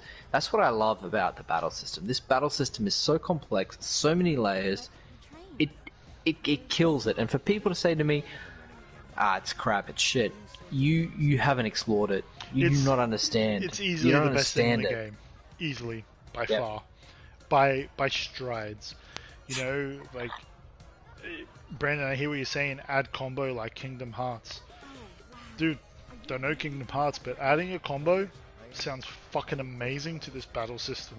Like, right? Like, you know, it's just uploaded my Sephiroth video, but YouTube limits me to 15 minutes. Why does it limit you? That's weird. Yeah, I don't have a limit. Maybe you should just... I don't know why you would have a limit. I'd like to see that very much. Is that because of the Twitter robot debacle? If that's the case, just make a new account, dude. I very much enjoyed your Chocobo battle, though, by the way, and the Bahamut. I'm looking forward to encountering that particular beast myself, so thank you for uploading those, Brandon. I wasn't joking about what I was talking about, though, right? I wasn't joking about what I was talking about. There are actual YouTubers who complain about the battle system, and this is like, Brandon and I are on completely different planets to these people. Like, how can they be so, you know? It's possibly the weirdest thing that... that sounds so good, so... It's possibly the weirdest thing to me that that's what the complaints are about. Because to me... There's so much more to complain about other than that, right? Not that there's so much more, but to me, it's the best thing the game has going for it. We've spoke about this on stream and now in this chat a lot. Like, you could apply that battle system. Okay, God of War. God of War. I love God of War. I'm about to replay the PS5 remake or remaster or upgrade, whatever you want to call it. I finished the PS4 version. I'm on my way to platinuming it. And the battle system in God of War is fucking amazing. But you could apply the FF7 to it and it would be just as good, if not better. That's the crazy thing about like this battle system. Who would have ever thought they would come up with a way to ATB and to time it? Like, what's Cloud's ability? I forget the... Fuck me, I'm so bad at Omni it. slash, Braver, triple slash. Braver. That's like a limit in OG, am I wrong? It is. Yeah, and it's just an ability in this. It's cool as shit, man. It's cool as shit. I agree. It should be. I'm starting to think FF17 builds a battle system without materia and upgrades in their mind. Materials are just set to make the game easier. See, just to prove my point, by beating Sephiroth. Oh yeah, because you were saying Sephiroth can be beat without upgrades. I agree, Brandon. There is an element of that because, yeah, you don't want to mitigate a whole new system that you built. Whereas in OG and many other FFs, materia upgrades battles for you. I just don't think it would work if materia had that much of an impact on this new battle system. So I'm on board with it. But I agree with you. I agree with you. I agree with you in saying that they didn't build it with materia in mind. It's why it's so important that elemental materia is so rare, because that materia in this whole game is it's OP, man. That's the I think they recognize that, hence why you can only get 2 in the whole game. But I think that's where I want to say, like, start, stop, continue. Start allowing materia rebirths. What's that mean? Stop making it a commodity. I think Brandon will agree with me there. So materia rebirth in OG is once you reach a materia's, completed level, a new materia of exactly the same materia would just, be created, and you would have that in your inventory. So let's just say you've got a rare materia like elemental. If I do the hard work and slug it out and get all those AP points, the game determines at which level, that thing regenerates into a new materia into. I have to slog it out and do that, and then I get that materia. That's my hard-earned effort. That's what Remake lacks. What chapter am I going to? Are you not happy in... No, I'm going to go and just do some VR whilst you're chatting. Okay, cool. You want to go to 17. Cool. Yeah. So, just if we're jumping around like this, I think the battle system is a great thing to talk about. Before we jump into side quests, because I think that's something that you've got some more harsher criticisms of, and so do I just want to quickly talk about the music, because let's get one fantastic point out, and then we'll jump into side quests. So as good as the music is, I actually still have some fairly severe criticisms. It wholeheartedly lacks a lot of the hauntingness and the mystery and wonder of the original soundtrack. And it actually leaned, in my opinion, a little too heavily on, orchestrated music. There were, touches of this sort of stuff. Like if you look at Collapse Expressway, where you had that sort of reggae theme that was pumped up into a jazzy tune, or when Tifa and Aerith were in Corneo's mansion and they did their escape thing, that was actually quite a cool little soundtrack they had. I think it's probably my favorite soundtrack of the whole game. But it actually did lean, fairly heavily on orchestrated music. So Uematsu's original inspiration for OG was spread across a wide range of genres, rock, country, jazz, techno, metal, synth, and even orchestrated. Majority of it was actually orchestrated. But I feel like they really missed the mark on, certain things, and it destroyed a couple of moments. The reactor theme doesn't have that cold robotic feel to it that it does in OG, and when the plate is collapsing, they're on the flying fox, and there's this weird music, but it just doesn't need to be there. Like, just silence. Silence is what you need right there. Or Airbus's theme, which I know Brandon really loves. It actually was supposed to be for Absu, or gee, his name's Raps. And it's supposed to have this grungy metal electric guitar at the forefront, just banging, And similarly, that synth keyboard for Genova's theme should also be at the forefront, just popping like that. Yeah. Yeah. So and in my opinion, it also ramps up a little bit too late. So actually, like, with all that in mind, those little gripes, as an OG fan, aren't even my biggest one. My biggest one is Eris theme. Like, imagine if their meeting wasn't interrupted by ghosts and it was just Eris theme and Cloud, and they slowly walk walk towards each other. That could have made a very emotional moment for OG players, and I'm disappointed that they just skipped over that. So, what was I saying before? It's fair. Director's cut? I mean, I personally didn't think the music was, I don't want to say bad. Lacking. Yeah, lacking. You didn't feel like there was anything missing there. No. I mean, I think it takes a real OG guy to really go, yeah, okay, this is where it's missing. I think you're nitpicking, to be fair. I think you pointed out many times the music, and so did Brandon. Yeah, I mean, for sake of the stream, you don't hear the sound. Everyone should just know that Stoll's done this with no sound, just my voice. It's really difficult, the setup we have. And so I could, maybe you didn't have the same impact, but I can see where you would have. The game. Yeah, exactly. I can see where you could have like a question mark for it. Brandon's saying I really want them to play Promised Land Choir when Cloud meets Aerith. Yeah, well, see, that means nothing to me. Like, I don't know what that track is. I don't know what the fuck's happening. That could be a good option as well. Like, there's so many different ways you could play that scene and to make it really hit home for people like Brandon and I. But the way they did it is they just brushed over it with a Plotko scene, and we're all unhappy about it. There are different ways you could have cut the cake, but that's the way they did it. So, am I jumping too far ahead, Stoll, when I'm saying, like, looking at this is what we looked at in the Battle of Sephiroth? The end. I think there's probably parallels for sure. No, I'm pretty sure on the Edge of Creation, color differences aside, we looked at this exact shape. Minus unicorns and whales. Well, yeah.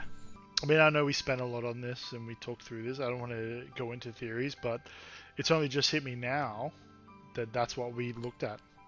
I got to be honest. 2 playthroughs through, I didn't notice it the first time, but that's exactly what we looked at, was that outline. It was all red. It was kind of multicolored, I guess, when you're looking at the stars, when Cloud's at the edge of creation. But yeah. My mom and I stayed here. Food for years thought, ago in when my I was opinion. just a little girl. The room I think, looks exactly the that same. mural is an example of Don't thank me. expletive force for food for thought. It's just... See, I'm going to go a step further. I'm going to say that mural is the trailer. It's saying something to you right now, and you're hearing it, and you're like, oh, that's that. That's that. But then upon playing part 2, you're going to realize that it was telling you something different. Yeah, I think so playing too. part 3, you're going to be like, holy fuck, they were just telling us all from the start. And do you know what I mean? Like, that just feels like what they're agree doing. wholeheartedly. Every morning. You just don't see they'd it come yet. and take my mom away. Mhm. I remember crying her. Yeah. Do we want to jump into skip. side quests? Because I feel like this is something like side quests is something that has been resting on your shoulders heavily. Just get it out, Ant. This is your moment. Do it. Side quests. So I'm going to be really critical of the game, and this is what brings the whole game down for me.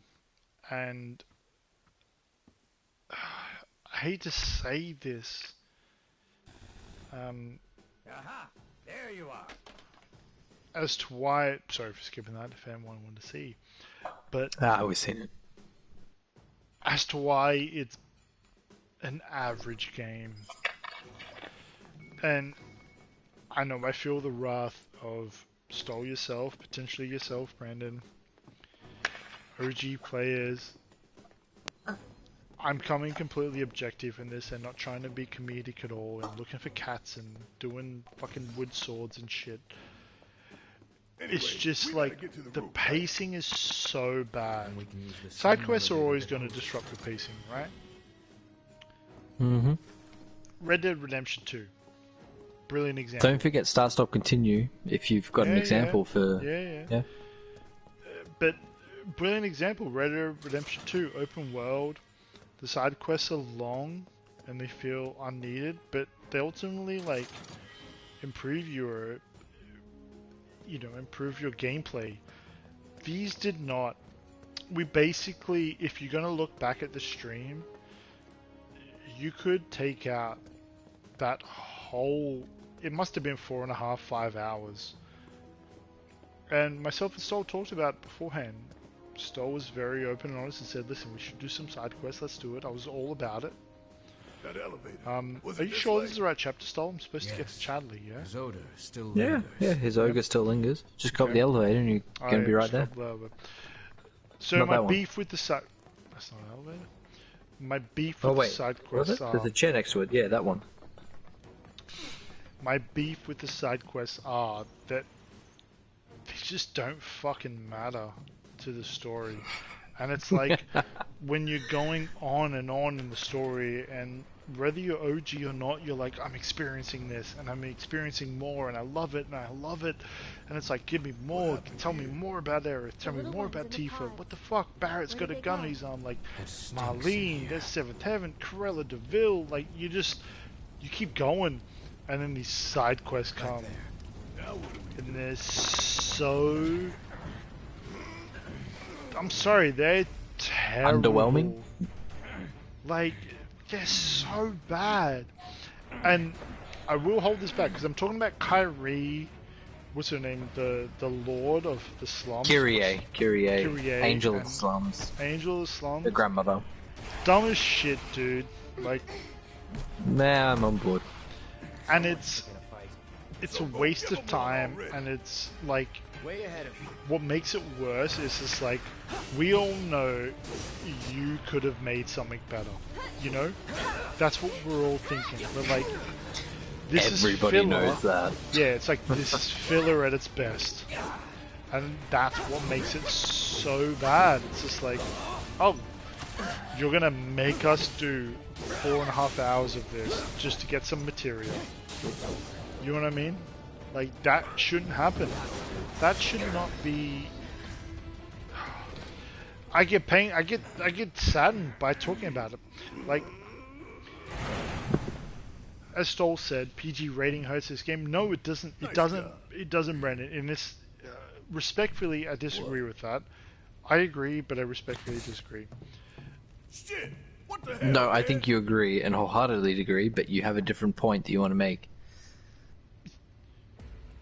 No one asked to chase cats, to wrangle up Chocobo. Do you know what I mean? Like, no one asked for Oh, that. I don't mind the chocolate post actually, to be fair, but No, but here's my thing. Leslie, great side quest. Jesse and her pizza. not great. Okay, Great side quest. okay. No. Pizza, that was great, yeah. Yeah. Until warehouse. If you Sorry, need to I'm expand, hypercritical, but go on. No, if you need to expand on the game to like fill it out, you know, you need to fill 5 hours of Midgard to a 30-hour game part 1. And you chose to chase cats? Like, that is like catch and fetch 101 bad gaming, dude. Like, that was done in fucking Mario and Zelda in 2001. Okay. And Yeah. what they could have done, and here's why I'm so critical of it, because why it takes it from a 9 to a 10 to a 6, is because you had the tools to do it better. Thank you, Brandon. You just took the words right out of my mouth. Fill with story worth telling, Square. Thank you. Jesse's side quest, including Roche, I have no beef with, because you learn more. And I said this to Stoll off stream. I was like, imagine walking through Sector 7 instead of chasing cats and chasing doctors and doing orphanage shit. Imagine learning about Aerith. Imagine learning more about Wedge, so the deaths felt meaningful. You know, like, imagine learning more about these characters. Like, maybe instead of chasing cats, you're with Wedge and he's like, hey, I look after these cats every Saturday, and yeah, you chase cats, but he tells you more about that's who still he not is interesting. and why he is. Well, it's still not interesting, but along the way he's talking and he's telling you why he joined Avalanche, what his whole backstory. yeah. Imagine learning how depraved the slum is. Exactly, and it's like you miss such a trick there, because it's so funny. We were talking about this, me and Stoll off stream, and I mentioned it to him, and I haven't watched the stream back, but I went and clicked back on these and I skimmed them to upload them to YouTube and whatnot. But I skimmed this and I landed on a point where I said I would rather do 2 hours of meaningful side quests than 5 hours of shit ones. And it's exactly that moment that I was like, yeah, I don't want to do 5 hours of this shit. Just give me 2 hours of story and I would be happy. It doesn't need to be a 30-hour game. You feel it needs to be. Where the fuck am I going? You feel it needs to be because that's what dictates a AAA game these days, but it doesn't need to be. It was. And am I going like, the wrong way I here? don't. Like, I'm actually going to be speaking to what you're saying, because you and I have talked a little bit about The Last of Us 2, and if anyone who's ever played this, you'll know what I'm talking about when I say clip her wings. Yeah?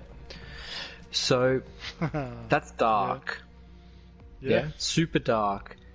And I feel like that sort of a thing, like, if we're going to take one extreme to the other, like, FF Remake is so happy, so jovial, so they're trying to represent something very dark and underhanded. You know, this is the underground here, this is the underbelly. We should be seeing things at a fairly different level as to what we're actually seeing them.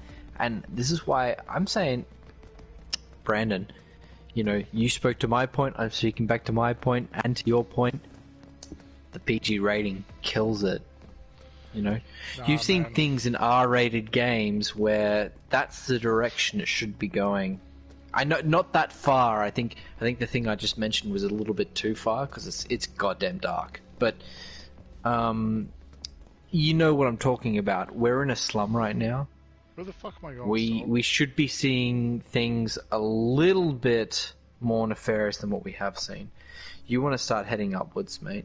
You want to go up that elevator from Hojo, God. if you can find back to that sort of a little arena thing with him. Let me Brandon, know once you're there, I and just I'll want give to you say, like, you can bicker with us. Like, that's what this whole thing's about. Bicker away, bro.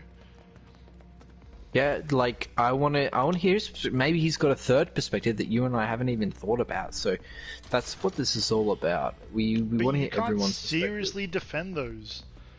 Like, Defend what? the side quests. They're bad. Okay, let me get my point out about side quests out. I know I said that just there, but so I like side quests where Cloud has actually been a mercenary, you know, fending off threats to the village, or, you know, in this case, Sector 7. And where that makes sense. You know, he's a hired hand, he's taking money, and I don't mind padding if that's what the, you know, the goal is at the end. If it's just about him earning money because he's a mercenary, it fits with him. Am I going back in the elevator right here, Stoll? I think you need to direct me a little bit. Yeah, jump into the elevator. Jump into Hojo's elevator. So, don't you need to move the rubble there to your left? Directly to your left, if you turn around. Yeah, there should be a little boss fight here. No? Turn around and It's go. a pretty good theory, Brandon. Here? No? Not up there. Turn around. Go to your right now. This? Don't go to the elevator. No, We're don't just go trying too to far. find Chadley. Bro, that's all we... It's not that hard. To the reverse direction where you're looking. Yeah.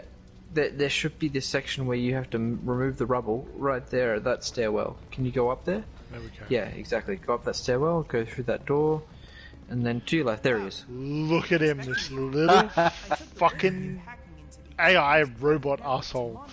Up the stairs, through the door. Thank you, Randon. I sense a surge in trust.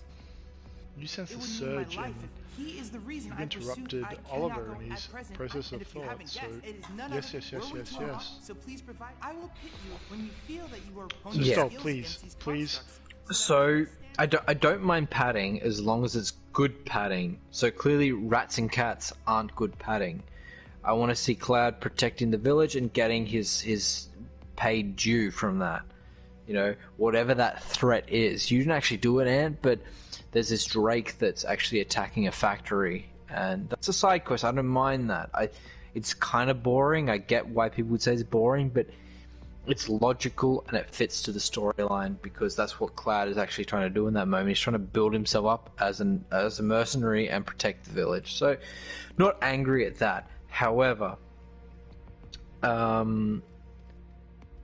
was it a mistake, and I'm asking this to everybody right now, on Square's behalf, just to have made it Midgar only?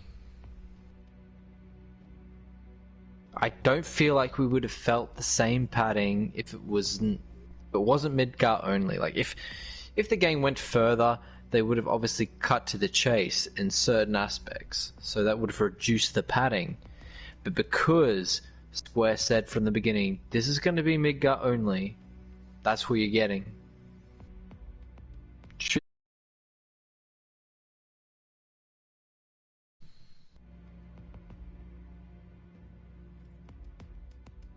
Sorry, I just pressed the wrong button for mute. Was this a mistake? Did you already get that? You said, was this mistake from Square's beginning? Oh, sorry if everybody missed that. Sorry, I just wanted a massive rant. So, was it a mistake on Square's behalf to have made it Midgar only? No, not at all. So, if they had made it not Midgar only, as in the story would progress further, then they would have reduced the amount of padding. So, in turn, saying from the beginning, like getting that precedent, this is only going to be Midgar, is immediately saying, okay, well, actually, we need to fill out some areas because we're not getting up to a 30-hour game. It's not going to make it. So, that's where I'm kind of like, if they just said, no, forget that crap, look at OG, try and make the best you can from that, Cloud, I've come up with the most and see how you go. See, we're talking about side quests, dude. And what you're insinuating is they made a mistake by trying to fill out a game by shit side quests. I think the point is those side quests are bad regardless if it's for filler or not. Of course, you are welcome to use this top-of-the-line combat simulator So, anytime you wish. Or would you prefer the portable? Miss me with those side quests.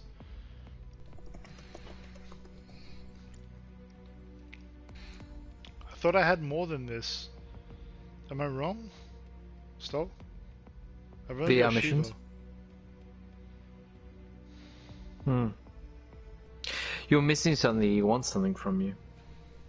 Oh my I god, look forward to fucking receiving all of Chadley. your future battle intel submissions. Yeah, because you don't have Bahamut. So, Brandon, do you happen to know what the requirements Access are 10 for enemy Bahamut? types? Didn't I just do this? But if you run to the... There's a... Oh, okay, you do have very few battle intel side quests done.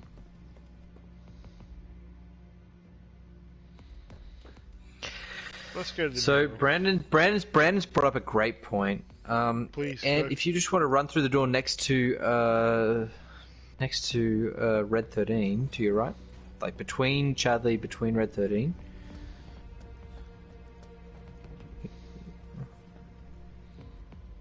All those boys. Should I scan them, or just keep going? Just keep going. Yeah. And then you've got a bench. You've also got like a room where you can do VR missions, which pretty good.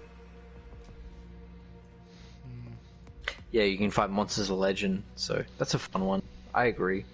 There's a lot of different fights you can do in the room if you could run through there. And yeah, exactly. You found the training room. So this is a good point to so many things we wanted to talk about today, but what I think we should also draw attention while we're talking is actually the future of FF7 and remake and what we've sort of talked about here. Now, amongst this was Okay, let's master them, bro. a survey that was done by a very popular YouTuber. They are probably Who's the popular most. YouTuber? Yeah, they're probably the most biggest. Who's the popular YouTuber? I'll say. Probably I just the got told. biggest. Yeah. The biggest Etsy on the net, and I hold them in very high regard. I think they're actually a very good, and they don't, and all that stuff. Fantasy content. It's not specific to. Stole. Yeah. You're crackling a lot. So please just repeat everything you were just saying.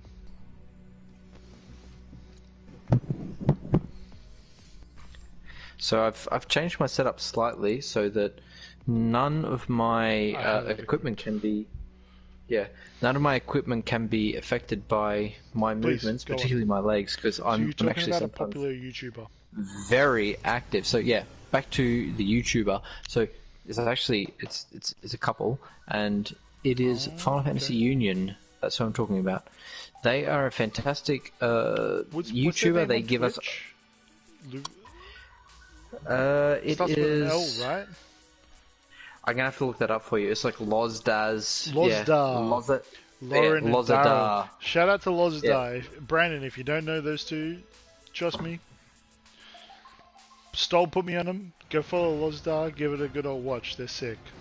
Sorry, Stoll. Keep going. I think at the end of this stream, I'm gonna give you all of every single YouTuber I've ever watched on FF because they're all very good. But these particular guys are good for general Final Fantasy content, and I enjoy listening to them. They're actually very informative. But one of the things they did is, because they're so passionate about Final Fantasy, and in particular they're very passionate about the remake, what they did is they put out a survey because they have such an audience that they're able to do this sort of thing. And you know what? Square actually listens to them. They look at these surveys. That's where I'm like, I'm filling out this survey, because if they know in their survey for Final Fantasy 15, Square Enix reached out to them and said, Yeah, I feel like I did it. Yeah, you might have. Yeah, you might have. But carry on. So, it was so cool to hear that, Square Enix actually reached out to Final Fantasy Union about this survey and said, these are the sorts of, parameters that we're thinking about. Or I think Final Fantasy Union probably, sorted it out themselves and said, this is kind of what we're aiming for. Anyway, I've got a bunch of significant results here in front of me, and I'm not going to, hone in on every single one, but just as it comes up in conversation, I am going to reference a couple, okay? So just so you know what that is, I just want to just get the, the context out there, just so it's not like, okay, where are you getting these stats from? But the question was basically, where do we think part 2 will end, or where do we want it to end? Let's go to the stats. So the stats say 42% of people want or think it will end at the Temple of the Ancients, whereas 39 say it doesn't bother me, and 38 say after Nibelheim.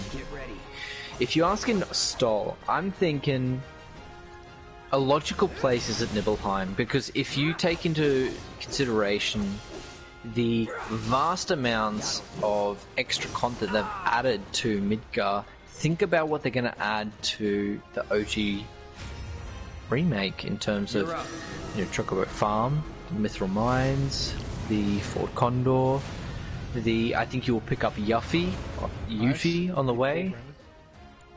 Yeah.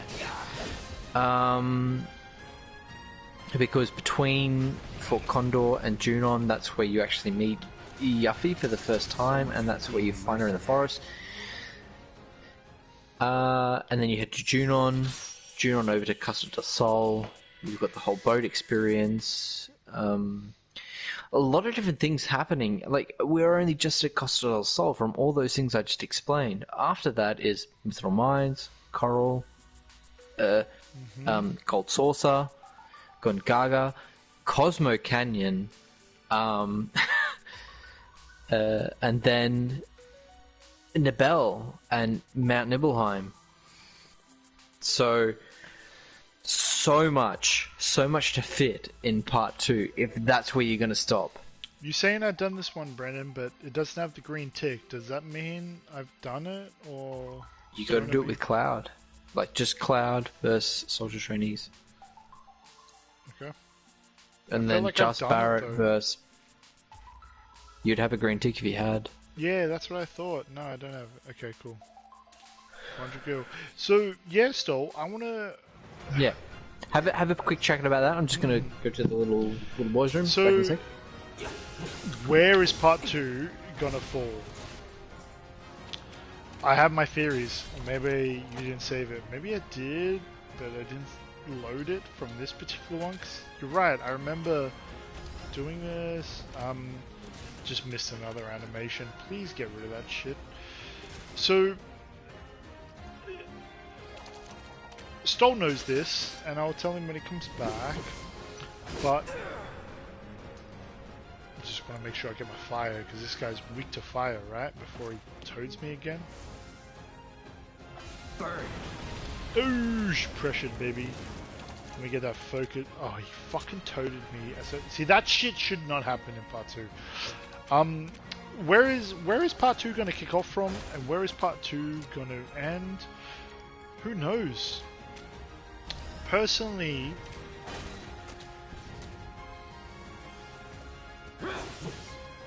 I don't think part 2 is going to be what everyone thinks part 2 is going to be. I remember visiting Calm only for staying in the inn. They need to add more story there. Brendan, you're taking the words out of my mouth, dude. Like, I want to ask this to yourself and Stoll. I'll hold off till he's back, because I really want to ask the both of you and everyone else in the chat, like, this question.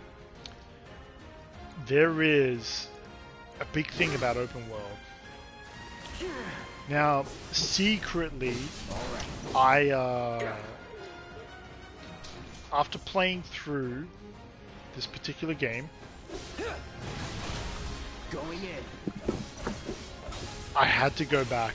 I felt so bad. I was like, I had no idea about FF.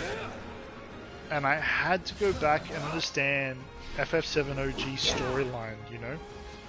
And I went back and I said to Stoll, I was like, listen, I've just watched all the cutscenes. I found a channel on YouTube. And I went and watched all the cutscenes and went back to it.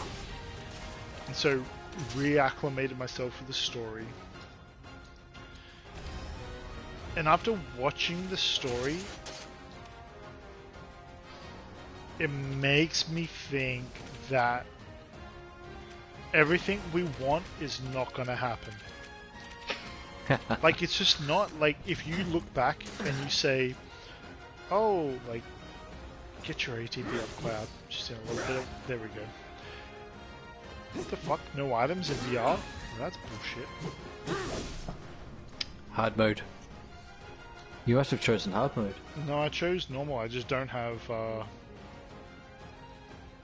Let's get focused. Yeah. I just don't have any healings equipped. So, I mean, So, no, sorry. I two- want to finish go on. this. I want to finish this thought. Is everything you want to happen? I'm talking open world. I'm talking Snake. I'm talking Chocobo Racing. I don't think will. I think Chocobo Racing will happen. But what I mean is, everything in Midgar happened for a reason. And if you're telling me Part 2 is going to lay out an open world, I think you're very wrong, dude. I think Part 2 isn't going to be open world. I think it's going to be super linear. It's going to be travel, like the slums were, maybe at best, going from slum 6 to 7. And then on top of that, the things that you really want are not going to be there. I mean, look at, what was the highway boss stole? The Tonka truck? Motorball. Motorball for real. Like, you think Snake's going to appear? Like, just as a boss? No chance. Do you know what I mean? So, this is where I unfortunately have to counteract a little bit against you, Anthony. And reason being, the devs have actually confirmed that it's going to loosely follow the events of OG, but with changes. So what that tells me is, for the next installments of FF Remake, expect more of what we just got. So that would mean for me 95% OG, 5% extra lore, different things happening sprinkled amongst all of that. When you asked me about open world, OG had no open world till Tiny Bronco. That's well after all of these, these plot points. But what I'm saying is, like, that's everyone, first happening. but everyone at remembers Midgard as get out of there. But everyone remembers Midgard as like after Midgard, it's open world, but it's not. And what I'm saying is like calm. It's fairly linear. You're right. Yeah. Yep. Which we haven't even talked about, which is my biggest beef with this whole game. Get out of there! Don't want to be toted. But out of calm, I think part 2 is going to be calm and linear from calm to Chocobo Farm, and that's it. And big reveal, I don't think it's going to be Cloud. I think you're going to be playing as Cloud and Zack. Just for no reason. I'm just predicting it. Get in. He just jumped into that. Did you see that? Didn't miss. Get out! I disagree. Okay. Because I think that it's going to be linear to a degree, just like OG was. A lot of people don't even realize this. You get the buggy at Gold Saucer, and you can actually return to, Mithril Mines, Junon. You jump on the boat and go back to the old continent. This is available to you in OG, so I see that happening. I see them following OG in terms of linearity and open worldness exactly as they did it in OG, because it's not open world. OG Part 2, if we're talking about this, it's from Midgar to, let's be realistic, Nibelheim. Latest, it's going to be Temple of the Ancients. Okay. Majority of that is... Good tip, Brandon. Got you. It's linear, and after Rocket Town with Sid, that's where it doesn't become linear. So they could easily get around that by kind of forcing a character. Like, it's so funny, Ant and I were talking on the phone the other day, and Ant's like, dude, I was in President Shinra's office and I was just trying to have a wander around and look, and you had these these error messages popping up saying, no, you can't walk through there. Dude, and you took the words out of my mouth. That's my biggest beef with this whole game. I was like, just let me look at a window. Can you just let me walk? So, and I feel like that's what Part 2 is going to do in terms of, no, from Rocket Town you have to go to Wutai, and then from Wutai you have to go to Temple of the Ancients, and then it's the end of the game. Like, they're gonna force you into it, if you understand me. Yeah. And then from that point, it's going to be, you know, Why don't I just part kill 3. myself again? Enjoy. So dumb. So, I really want to talk on that because if you want to talk on my biggest beef in the whole game, it's not dialogue, it's not battle system animations, it's this. The holding my hand through the whole game. Now, Oh yes, let's talk about this. dude, it killed me. It absolutely... I'm trying to cure this dude because I thought ghosts don't like cure. Am I right or wrong? What's their spell? That's wrong. Like, you can try Phoenix down, but I think don't worry about it. Fire, just carry blizzard, or on. thunder? It's apparently... Yeah. Wait until they are available to be attacked, and then do that. Because I think they're like a switchy. You know, they switch between physical attacks and they switch between magic attacks. Oh, got him. So... Holy shit, it annoyed me so much, man. Let's go focus to us here. To be fair, Last of Us 2 is fairly linear as well. So let's be objective here. Use regen. I don't think I equipped that one. Oh, yes. It's a part of your cure. Weakness, baby! Nice. Good shout. Good shout, Brady Games, Brandon. Ooh. So, halfway That's like through, poison. it works like poison. Nice.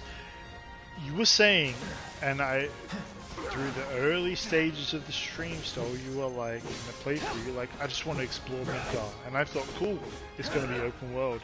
This is not open world. This is open world light. It thinks it's open world, and it wants you to think it, but it's not. And dude, man, holy shit. The hand-holding is the worst thing in this whole game. The whole... Agree. We want you to think it's open world, but actually you have to stay on this path the whole time. And then even then, when you want to kind of explore it a bit, it's not. And it's what Stoll was referring to. I just used it on myself. I'm such an asshole. It's what Stoll was referring to just before. And this stream isn't recorded. Not this one, but the one that I'm about to refer to was the technical difficulties after, you know, just when we thought we would start chapter 18 before we knew it was a block scene. I tried to explore President Schumer's office. I was like, I just want to look over there. And then that little blocked, can't walk there. And I thought, that's when it hit me. I went, fuck you to this whole game. This is what brings you down from a 9 to a 6, because don't sell yourself as a open world, do as you want, when in actuality you're not. You're the most linear thing ever. And I thought that was so disingenuous that it really angered me. And what you were saying before about Last of Us 2, because I mean I guess we're comparing them. Last of Us 2 doesn't... On some aspect. Yeah, Last of Us 2 doesn't say, hey, this is open world, do what you want. There is one There's level... There's a moment. Yeah, there's one level where it says, hey, right now it's open world, go for it. In the beginning, yeah. Well, it's not in the beginning. It's about 8 hours in. With you and Dana, like... Yeah, it's about 8 hours in. Okay, 8 hours in then. Yep. And then you have this one level where you're like, okay, cool. I'm open world right now. But there's no repercussions for your decisions. A 40-hour game that's fairly in the beginning, but it doesn't matter. Yeah, but, okay, but what I'm saying is, like, it's not an open world game. And you don't play Last of Us because you think it's GTA. But maybe I was sold it different. Not saying I was sold it wrong by yourself, but I was like, oh, I'm gonna at one point be able to just run back and forward. I better cure myself. This is... You should. Yeah, this is a bit silly. Reckless. Don't be so reckless. Put down your Buster Sword.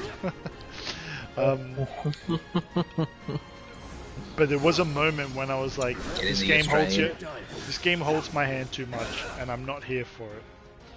I'm gonna try it. Can I speak to that? Please. So I'm gonna do a stop, start, continue. Stop holding our hands with linearity. Yeah. Start making materia and high-level weapons, accessories, easily missable. Okay. Implementing secret and unmarked side requests. For example, Jesus, Grungy Bandit. the Turtles Paradise posters in OG. Okay. That's what you want. If Brandon remembers that, I hope so. But, you know, continue with... I don't have anything you continue with that. That's my criticism. Those two things. You know, you used to just have to... Okay, look, this is my continue. In OG, you just have to recognize that if a word was highlighted in blue, that's kind of your aim or goal, or that's what you're heading to. Yeah? Yeah, in the actual text bubble, when you're speaking to someone, it's just highlighted blue. That was your only hint. And in this one, it's like the triangle button, and on your mini-map, it's highlighted, so you just follow it. So that's where you need to go. It's just too easy. Do you get all of, did I get all of them, or did you get all of them? What are you talking about, Brandon? All of what? What Stoll's talking like, about? Oh my god. I need to heal up. I assume he's referring to, like, every single item in the game, every single material in the game. I feel like I did. I feel like I got all of them. Like, there's not one materia that I searched for online that I didn't have. I had them all. And every item as well. There's nothing interesting in the items. Or weapons. I've got every 6 weapons for every single character. Accessories, I don't feel like I'm lacking there either. Okay, I get that you might have not have, but I'm an OG player, so when I play a Final Fantasy, I'm looking around every corner. I'm not waiting. I'm like, I understand you've got some sort of a time pressure that you want me to go from here to there, but I'm not doing it. It's so funny. It's like this really poor attitude with regards to time pressures, because the game pressures you to do something, and then in my mind, I'm like, I'm not pressured. I'm gonna have a look around. As soon as the game kills me, that's when I'm pressured. But because you're not doing that, I'm looking around for chests. Because if you remember from OG, it was like you're in the train carriage, and if you didn't speak to those people on the benches, then you missed out on the extra items that they gave you. And same with the Turtle Paradise pamphlets. If you didn't read every single one, then when you get to Wutai, you're not getting all the secret items. Jesus, how did I miss that? Yeah, but it's still linear. Brandon skips the materia caves! Oh, he skips out on a bunch, man. Dear me.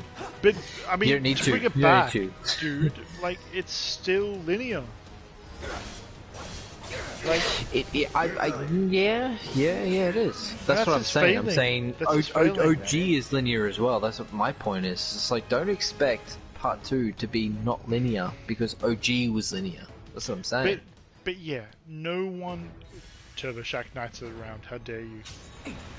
Yeah, you gotta get Knights it around.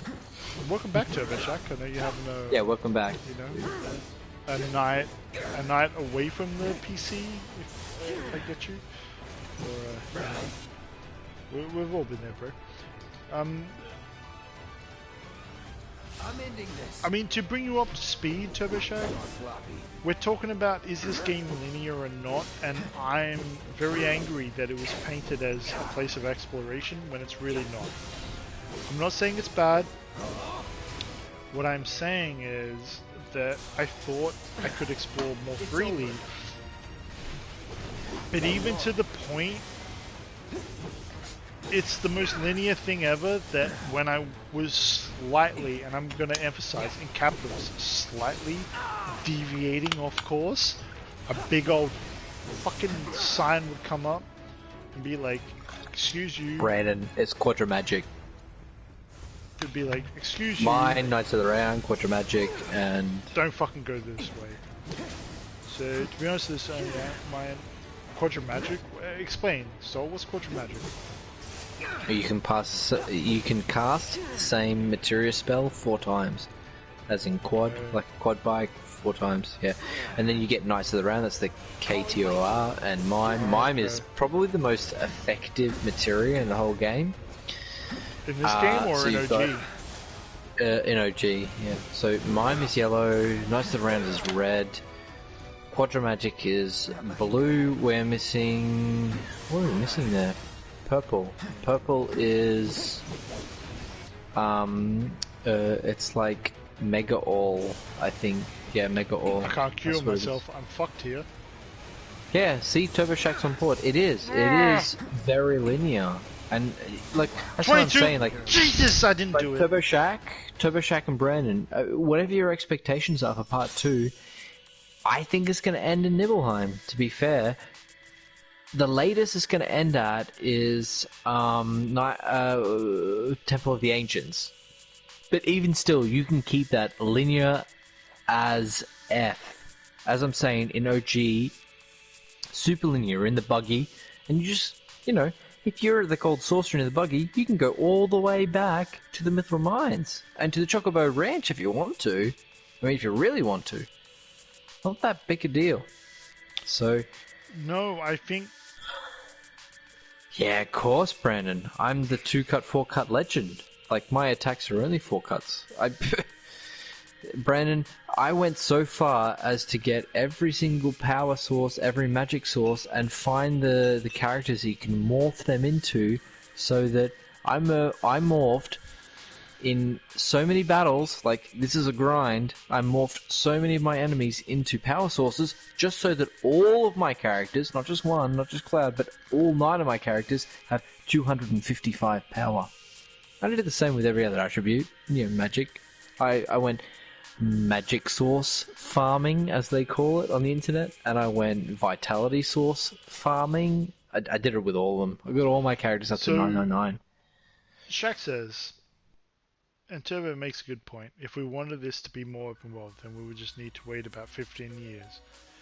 I agree, but I kind of disagree. Which I think, although you're just tuning into the conversation, Turbo, we need to ask you this question. What do you think Part 2 is going to be? Yeah. Because we've been talking about this, I don't think it's going to be open world, and hence why I'm ragging on how linear this game is. I really don't think you're going to see an open world FF7 remake, whether it's Part 1, 2, or 3. I think they've set the stage right now, and you better be with it. So I think, just to counteract that, I think what you might see is just a way around it, like a workaround. You could have a high wind with fixed destinations. So to get around this open world feeling is you have the high wind and you can say, well, I want to go to this town, this town, and this town. Not that you have the freedom to fly around, but you can say, I want to go to specific cities, the only cities that actually exist on the world of Gaia, and it will take you there if you say, that's where I want to go. So I can imagine that's how they get the open world feeling from it. But it's not completely open world like in OG where you're like, well, see, here's an island that I've never been to, let's land there. I think it's going to be like you're traveling between Sector 7 to WALLARKET. I really do think that. I think they've told you... Yes, Brandon, I wish I could have posted all of it. Yeah, I was about to lead into that. But I really do think you're not getting open world. That's why it's in 3 parts. You're gonna get... Oh, this is how you get to... Calm? Dude, Calm? That's just outside of Midgar. Hey, Calm's, what I'm saying Calm's is I gonna think... be exactly where part 2 kicks off from. You're not even gonna travel Yeah, there. I think so. You're just gonna I think wake so. up I in think that's Calm. where it's going to start from. Yep, you're going to start there. That's where the whole game starts. But I think it's going to be half and half. You're saying it's not going to be. It's not going to be. I'm going to say it's halfway. I think it's going to be half linear and half not. Like, it's not going to be the thing that the fans want, but it is gonna be to a degree. And I think that's just like such a metaphor for FF7 remake all over. I in every personally aspect. think you're holding on to it, and I don't think it's gonna be that way at all.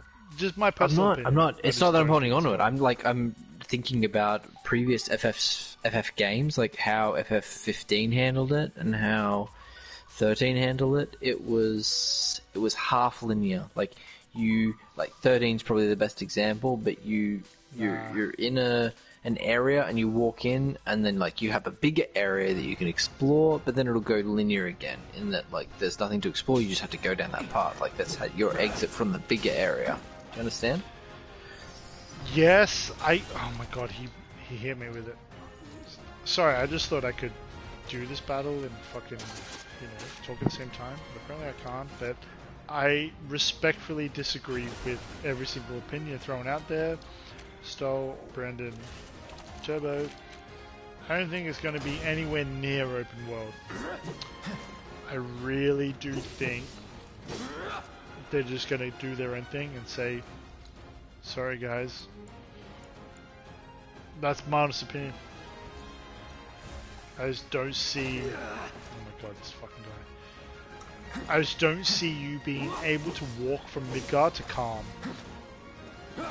Like, yeah, but they've already laid the groundwork. It'll be like walking from Sector 5 to Sector 6. Cool. You know? Yeah, that's what it'll be like. That's exactly what I mean though. It'll be walking that, and that's it. Like, what else do you want to do? Like, what, you want to just roam in a bush? Like, you can't. Do you think they would get rid of the entire world map? And yes, yeah. World map's gone. World map's gone, dude. Nah. But to a degree, yeah, but no, it's gone. If how I feel and what I'm predicting, world map is gone.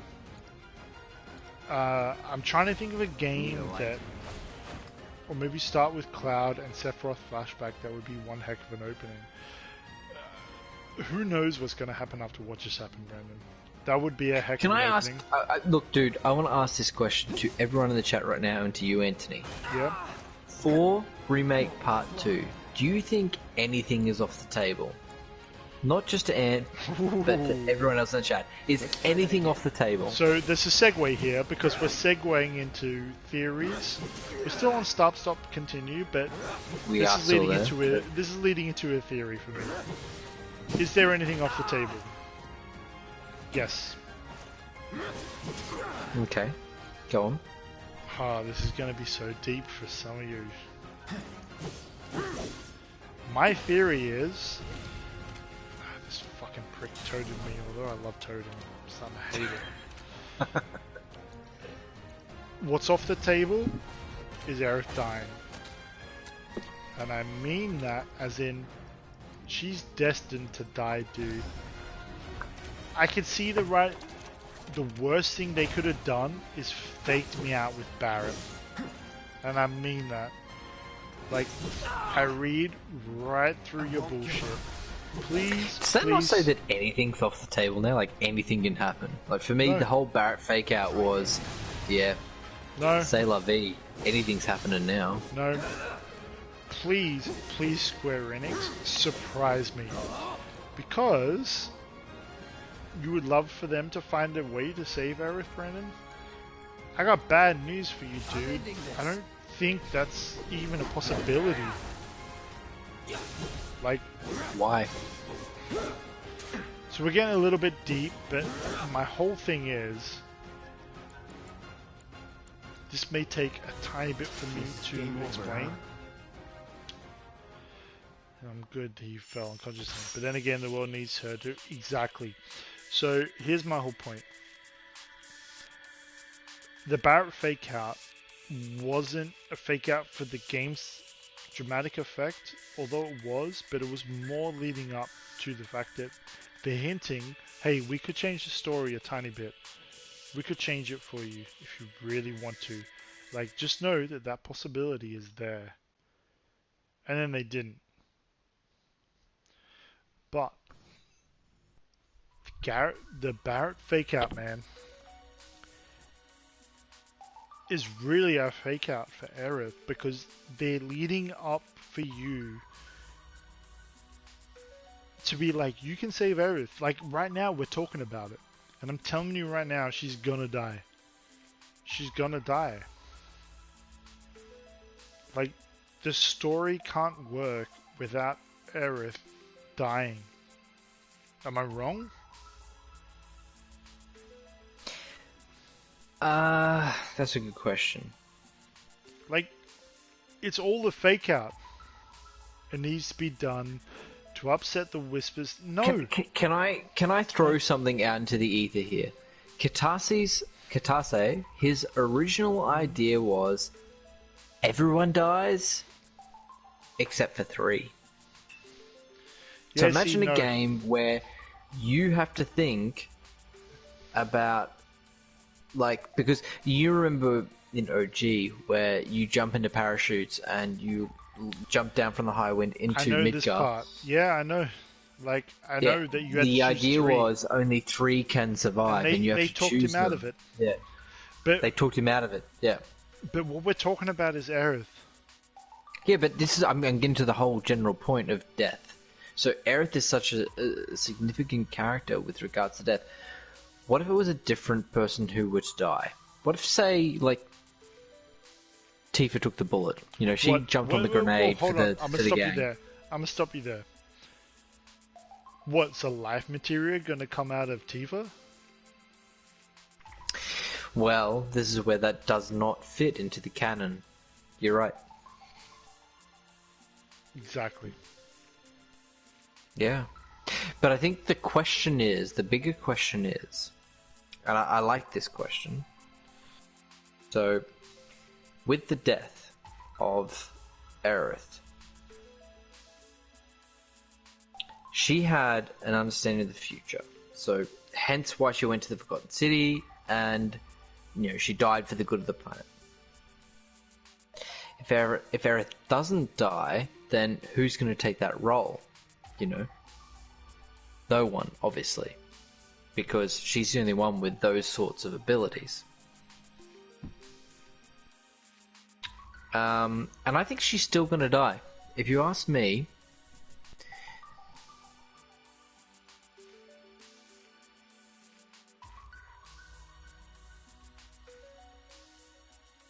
You think she's gonna die still? yeah, I think she's going to die. Like, if you ask me, remakes Ultimania place significant emphasis on Loveless, like the Loveless plays. So, the thing with Loveless is that all Loveless characters have fixed destinies, and that theme is very present in Loveless, and it's also very prevalent in Remake. Even though we killed, you know, the Arbiter of Fate or whatever, but you know, you see fate being very prevalent in other aspects of Remake. So I think most people can assume she's going to die. Also, from what, you know, the developers have said, they said it's going to, you know, largely follow the general tropes of FF7. Okay. It's so good what Brandon just said, and what you're saying. Well, it's not only Cetra that can maintain their consciousness in a live stream. I've been thinking about this lately. Here's my thing. Yeah, he's right. Sephiroth can as well. Doesn't matter. I need you, personally, Stoll, and Brandon, personally to you. Aerith's dying, dude. Like, make all the excuses you want. She's dying. And this is the beauty of what Part 1 did. I prefer it that way. Well, here's the beauty of it. This is what they've done, and we're jumping a little chapter here because we should. But it's talking about Part 2, right? And also the flaws and weaknesses of Part 1.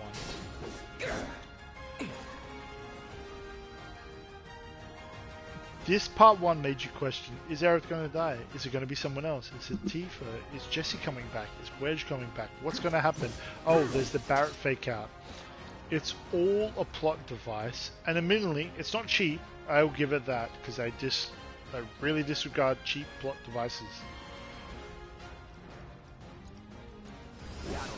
They're making you guys, right now, because I'm not an OG stan. You guys are telling me right now, you're like, well, there's a chance. That's all they wanted to do.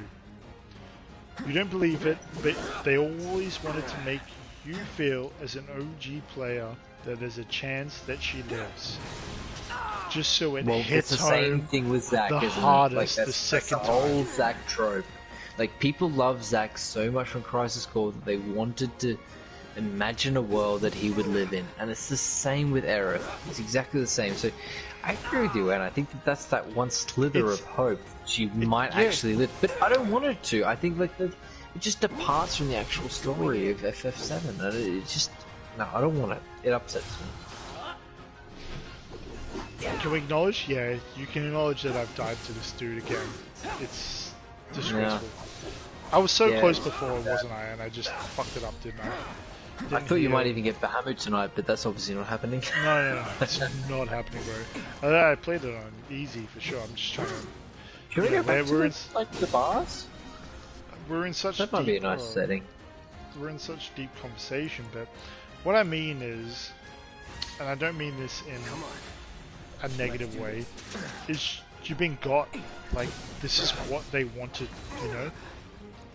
They wanted you and myself and everyone else to feel like, hey, she might live. Try this. For only her death to mean more than you already knew. Because it was coming. You already went into this game going, well, Aerith's gonna die. So they build her up so much, which,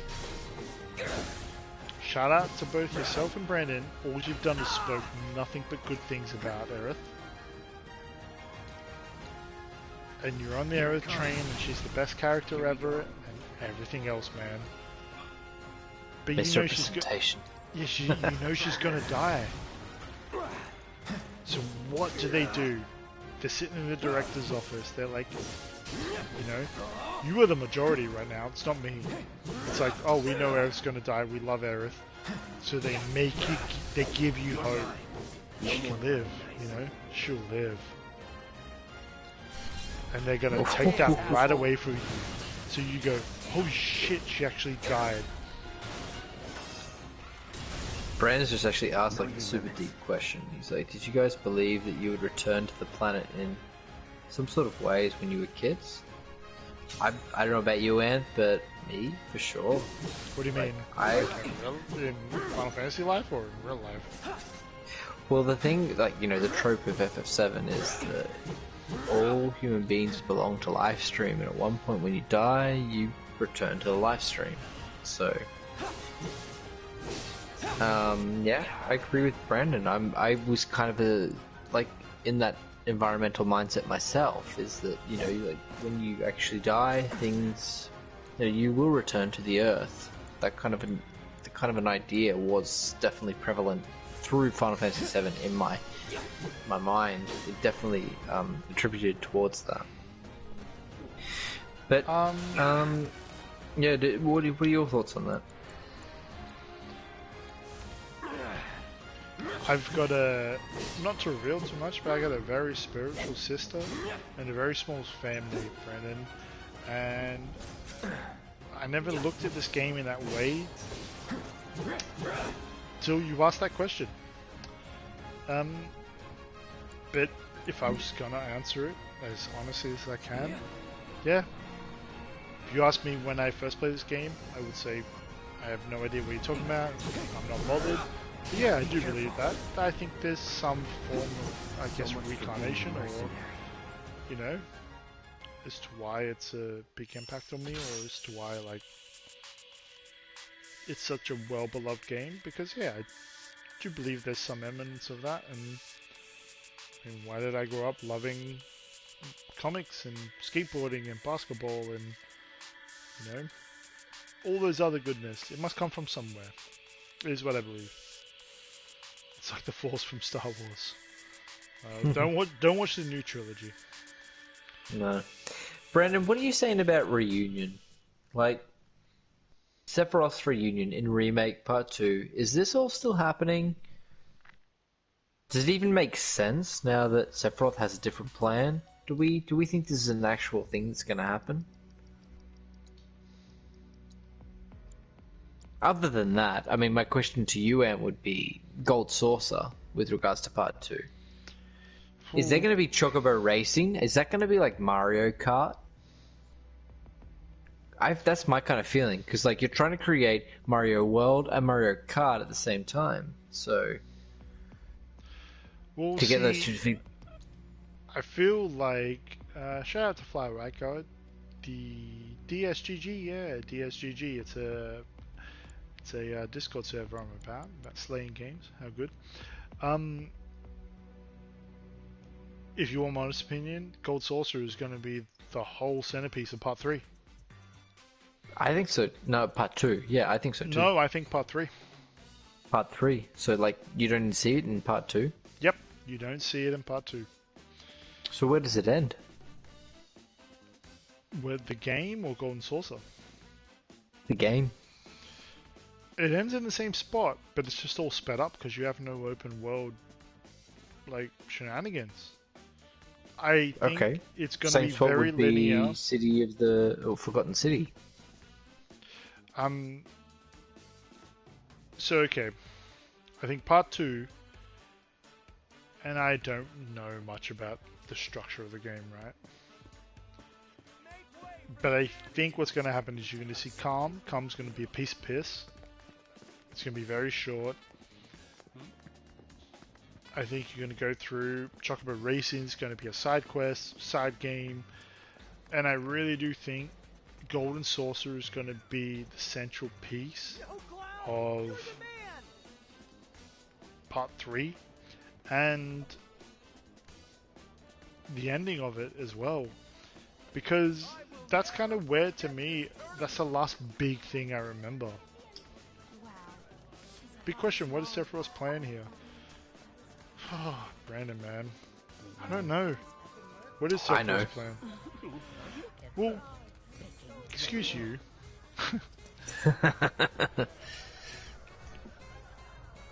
I mean, yeah, we ultimately know his end goal. But what is it? Tell us. Well, he wants to bring apart the media with the black materia and... Nope. No? Please, go on. No. Are you... Yeah, okay. Let's bring everyone up to speed right here. So Sephiroth clearly has mother issues. That's why he keeps talking about Genova and, oh, mother, and blah, blah, blah. Why does he have such big mother issues? That's because the guy himself is completely injected with S cells, as in Sephiroth. Okay. Sephiroth cells. What is his aim? It is exactly that of his mother's, his proclaimed mother, which is Genova travels from planet to planet. She infests them, and basically, she's like a virus. That's Genova's. He wants to absorb like the live stream. Well, that was the trope of FF7, but I think that FF Remake has shown us that, Sephiroth's real plan at the edge of creation. He kind of says, he looks out at the galaxy and he says, come with me, Cloud. I feel like, you and I could work together and create something great here. So, I feel like Sephiroth is saying to Cloud, let's do this together because I'm stronger with you, because I've already witnessed that I cannot beat you on this planet. However, my ultimate goal is to go from planet to planet, just as my mother did. Okay. Take them over and be this weird alien, infesting type organism. Which, yeah, that sounds like. I agree with that. Sephiroth's thing. With you, I agree with that. I disagree, though. I thought it was a cheap trick by Sephiroth. I thought he thought, I'll play my cards. I know this guy beats me. I know what we talked about before. I know what happens because I've been resurrected by the Advent Children. And I know I lose. So I'm gonna go back and just Hail Mary, I'll tell this guy, hey, just join me. On the off chance that he says yes. And when he says no, in that cutscene, he's like, okay, my mission isn't changed. Just know that this guy isn't a part of it. And yeah, I'm born with the knowledge now that I know that I lose. It's very reminiscent to me of Marvel and Thanos and that whole Avengers thing. Like, what would you do if you knew that you lost? Like, You don't go back and correct the mistakes that you made. You go, okay, where's an ultimate point where I can just swing this whole thing in my favor? I don't need to go back and correct all my mistakes. I just need to choose the one point where I win, and I'll go there. And I think that's what his whole thing was like. Oh, just choose Destiny, Cloud. Come with me. It was kind of like my plan's in motion in his head. My opinion was my plan's in motion. Join me now. And when he knew Cloud was gonna say no, he was like, "Oh, cool. Well, it's already in motion, bro. Like, I'm on this journey." So, there's obviously a lot we don't know, but you know, to make Cloud not killing Aerith, all these little things that happen on the planet are kind of like the microcosms. You need to think at a macro scale, and if Sephiroth's big plan is to basically take over worlds, you know, go from world to world, taking them over, just as Genova's was, then his means of getting there, you don't really need to think about the minor things he does, because they're probably just, you know, a means of getting him to his greater goal. But to make Cloud not kill Aerith, I think that was more Cloud overcoming, like if we're talking OG here, I'm just making sure I'm reading your comment correctly here, Brandon, is it, you know, to make Cloud not killing Aerith, I feel like that was Cloud himself overcoming Sephiroth's will. That's why he didn't end up killing Aerith. Yeah. And then when Sephiroth realized that, he's like, "No, well, I'll do it myself then," and then jumps down from wherever his little hidey hole is, and then slays her. It's hidey hole. See, I agree with both of you. I agree. And to infect the, sorry, just to finish this off, to infect the grand life stream, that was just like a side point. He's like, well, I still want to infect this planet just as my mother did, but clearly they beat me to it. So, Advent children, you know, Geostigma, let me try and do this. That was like, you know, the whole plot of Advent children. Go on it. Well, yeah, on the note of not killing Aerith, that whole zombie bit in OG where Cloud walks towards Aerith, and it's a part I didn't vibe with. I don't think that's gonna happen. I really don't think that's gonna happen. And I agree with you, Stoll. Like, Aerith comes out of his hidey hole. How funny is that? Yeah, like Sephiroth at that moment was testing Cloud. Yeah. He was testing Cloud to see if he has that reign on Cloud, that grip on him. Well, I disagree with testing Cloud. I think it's like, oh, this hasn't worked. He's broken free. I may as well just do it myself. Fucking just launches 30 foot in the air. Yeah, so maybe, I don't think that's going to happen, because theoretically, Cloud having these Mako visions means it can't, right? However, I do think there's something because he knows the future. He knows what's coming. Mm-hmm. I think that part with Aerith is going to lead up, as I've been saying, it's going to lead up to a point where you think she will survive. She will make it out alive. But there's only two people in this whole game that know what's going to happen. There's Aerith and Sephiroth. More so Sephiroth. And this whole story is going to build up like Aerith can be saved. It's one of the most traumatic things in most kids our age or around our generation remember, and especially in gaming. And they want to recreate that. They don't want to save it. You know, they don't want to substitute it. They want to recreate it and make it happen again. So my prediction, part 2, as I keep saying, you're going to feel like Aerith's going to be good. Then she's not. Which leads to me to my big bold prediction, which I haven't revealed this to Stoll, or funnily enough, obviously yourself, Brandon. I think Cloud's going to strike the final blow to her. I think it's not going to be Sephiroth that kills her. I think Aerith's still going to die, and I think it's going to be Cloud. I really do. Because what's more, what hits home harder then a big old samurai sword through the chest. You have vengeance. You know, you're like, this guy, this one, I'm going for him. But what if you knew you were under control, which you already knew, and you couldn't break free? But Cloud had the Mako beers, and the sword just kept swinging, and he couldn't hold it. And bang, Aerith's dead. And you were responsible for it. But you knew it wasn't your doing, you know? Mm-hmm. I really think that's gonna happen. And you're gonna have to deal with a whole version of loss through this game than you ever expected. It's called guilt. We'll see. We'll see. We'll see. Or Let me jump into Brandon's questions here because he's just going hard and thick here. Okay, so Please that don't. means to steal Aerith's holy materia. I'm not sure that was Sephiroth's plan, was to steal. I don't think he was ever aware that was actually a thing. But he And knows it was now. only until... Yeah, he does actually know now. Exactly. So then, so can he summon Meteor? Probably not.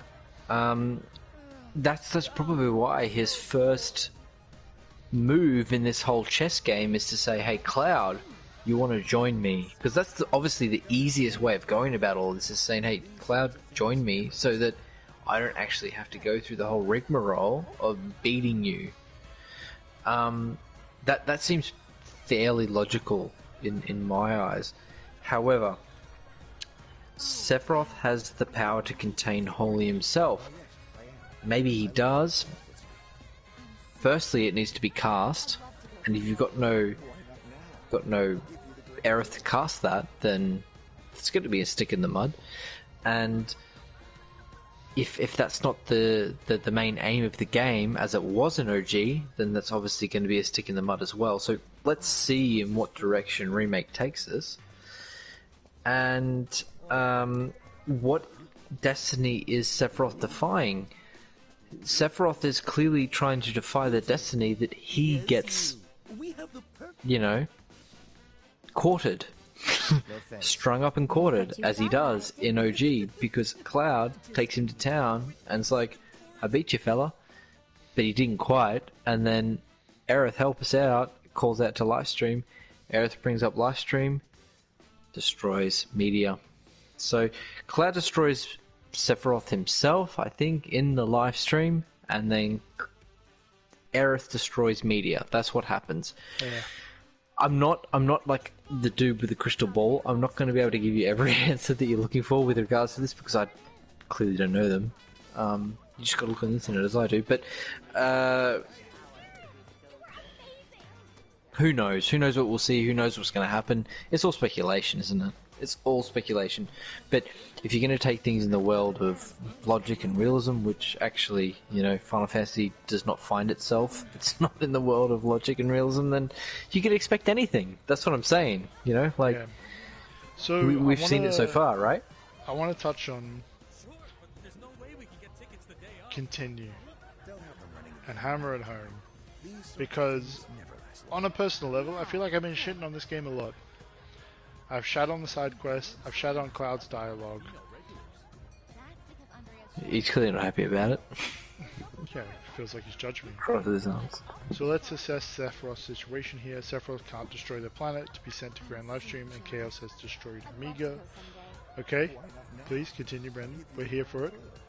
There must be something to do.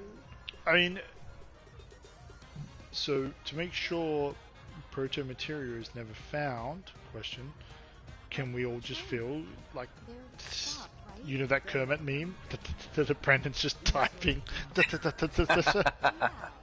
Yeah, but I want to ask a question to Brandon on this one, because I don't think this has been answered. Who is the beholder of proto-materia? Who is the person sitting there saying, I've got this in my hot little hand and you can't get it? Is it Minerva? If it's Minerva, then that's a very simple question. Aerith changes guard with Minerva. Proto-materia, and again, I've said this in previous streams, I don't want to dive too deep into these theories, because they are actually theories. With this whole proto-materia thing, this is a sleep easy theory. I don't know if this is actually going to be serving a purpose until Teal Square confirms it. I mean, the guy is on point with a lot of things, and we'll see, but at the end of the day, let's be speculative, I think that's the best. Speculative and optimistic. Let's do that. I mean, I thought, Brendan, I thought that's a question, and you want to follow it up with your own answer, so I'm waiting on that. But I want to quickly close off a couple of things that I haven't mentioned. And it just happened just then. The NPC came up, and you've been seeing within WALLARKET all the dialogue come up on the left. I love the immersion. It's really great, because it reminds me of why I fell in love with OG. Just to walk up to any NPC and just, you know, mash the button and just hear what they're saying. That needs to be fixed in the next one. Because at times, if you don't walk through, and what I mean by walk is this, it sounds like sound soup. And it's something that we didn't pay attention to on this whole stream because we purposely ignored it. But I'm sure that added depth and layers, and that needs to be fixed. Although the immersion's real there. I would like to hear the crowd, but there's moments where we were running through doing side quests, and you just heard blah blah blah blah blah blah blah blah blah blah, and it was annoying as fuck. And it really broke, I guess, the open worldness, which really brought me back to being Millennium. So that's our first point. But as I've just seen that, Brendan's just saying, I'm not sure about that. Did Minerva defeat Genova? So, because Black Materia was created way before that. Yeah, so, yeah, did Minerva beat Genova? According to the records, it wasn't Minerva, it was the Cetra that encased Genova and confined her. That's what the scriptures say. So, Minerva is really just the protector of the planet, and she lays as deep within the Earth's crust, or Gaia's crusts, as the weapons.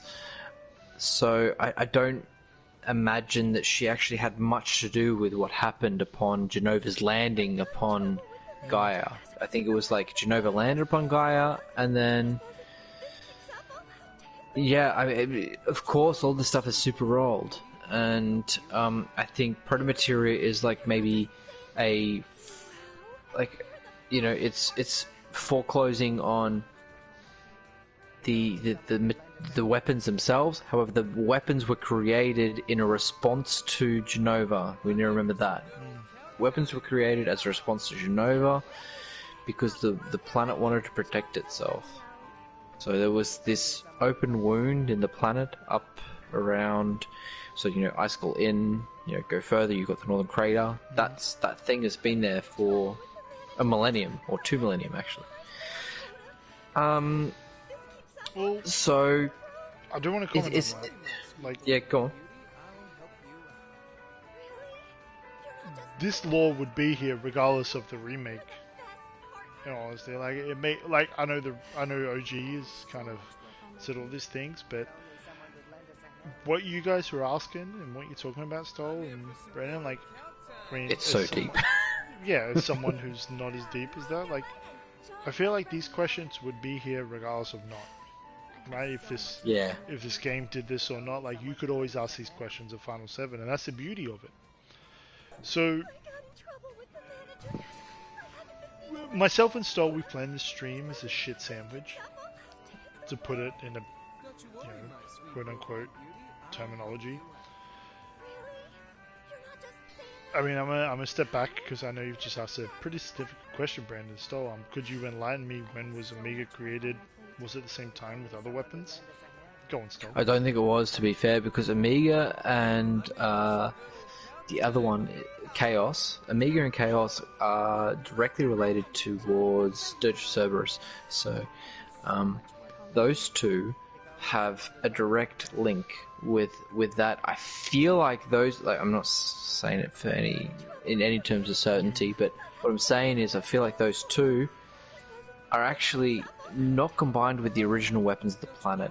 These two exist on their own sort of a plane. I mean, if you look into the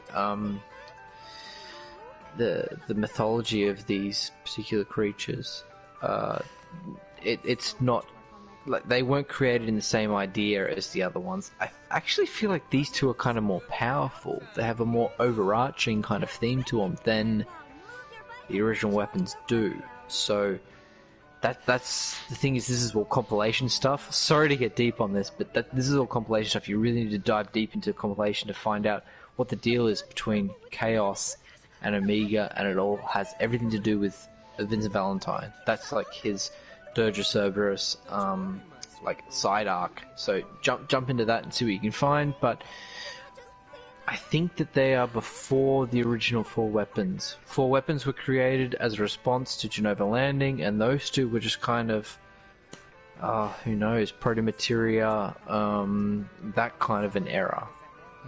Yeah, but maybe you know more, maybe you can find out more, maybe you can research more, maybe we could work together, I don't know. Last question, Stoll. They are the planet's function, right? Such as Genova is the chaos of another planet. Yeah, Genova is obviously an alien. She's come to Gaia. That's the whole idea of this. I mean, you see even in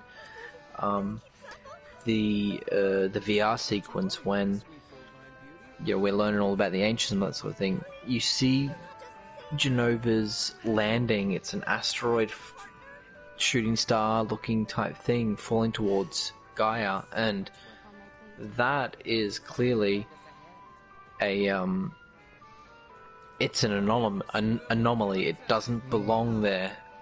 So if you follow Genova's story, it's Genova actually at first befriended the Cetra, and she was like a friendly type ghost, and then after a while she turned them against each other, and they were like, there was infighting within the Cetra. And this is why there's a lot of credence to what we're actually seeing with Sleep Easy's theories in terms of the different flowers, and the fact that the Cetra actually are bearing both coloured flowers in Aerith's mural in Remake. Super interesting stuff if you really want to dive into those types of theories. But then on the same card, same token, it's like maybe there were 2 factions, they broke apart from each other, and blah blah blah. I actually think that there's a lot of credence with these series. But oh mate, we're getting super deep into the theories here, so this is a little overbearing. I mean, I referenced it before, and I'm glad that yourself and Brandon could throw those theories around or at each other. And you asked me before this, to bring it back, because I know we're starting to drag on a tiny bit here. Shit sandwich. Give me your shit sandwich. I didn't get through all my points. I didn't get through all my points. Did you get through all your points? No. Not at all. But I would love to touch more on the survey results, because there's a lot of nuggets in there. But let's talk generally about FF7. I think you're probably onto a right idea here. But I think before we do that, we need to touch on the plot holes. I mean, this is something we talked about when we were on those bikes, right? Yeah. So I'm just gonna lay this out there. There's a massive plot hole in this story, and it's the Whispers are attacking Aerith. At Aerith and Cloud's first meeting. Yet their job was to ensure that the timeline stays correct. So interfering with them in their first meeting is doing exactly the opposite of what they're intended. Yeah. So, sorry. And you find these types of plot holes all over Remake when it comes to Whispers, unfortunately. But see, to counteract that, I'm not sure how you feel, Brandon, that's... You keep using the word remake. If I'm gonna take, I'm not sure if you can see the camera, but this is the FF7 OG timeline. Sephiroth takes us back, bang, in a big old Z, and now we're redoing things differently. You can hold on to what did happen, but the mere fact that the Sephiroth we know has one wing is from Advent Children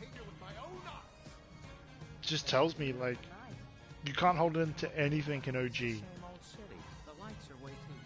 Upon playing this game through, upon But playing it's this obviously game a reference point for many. Yeah.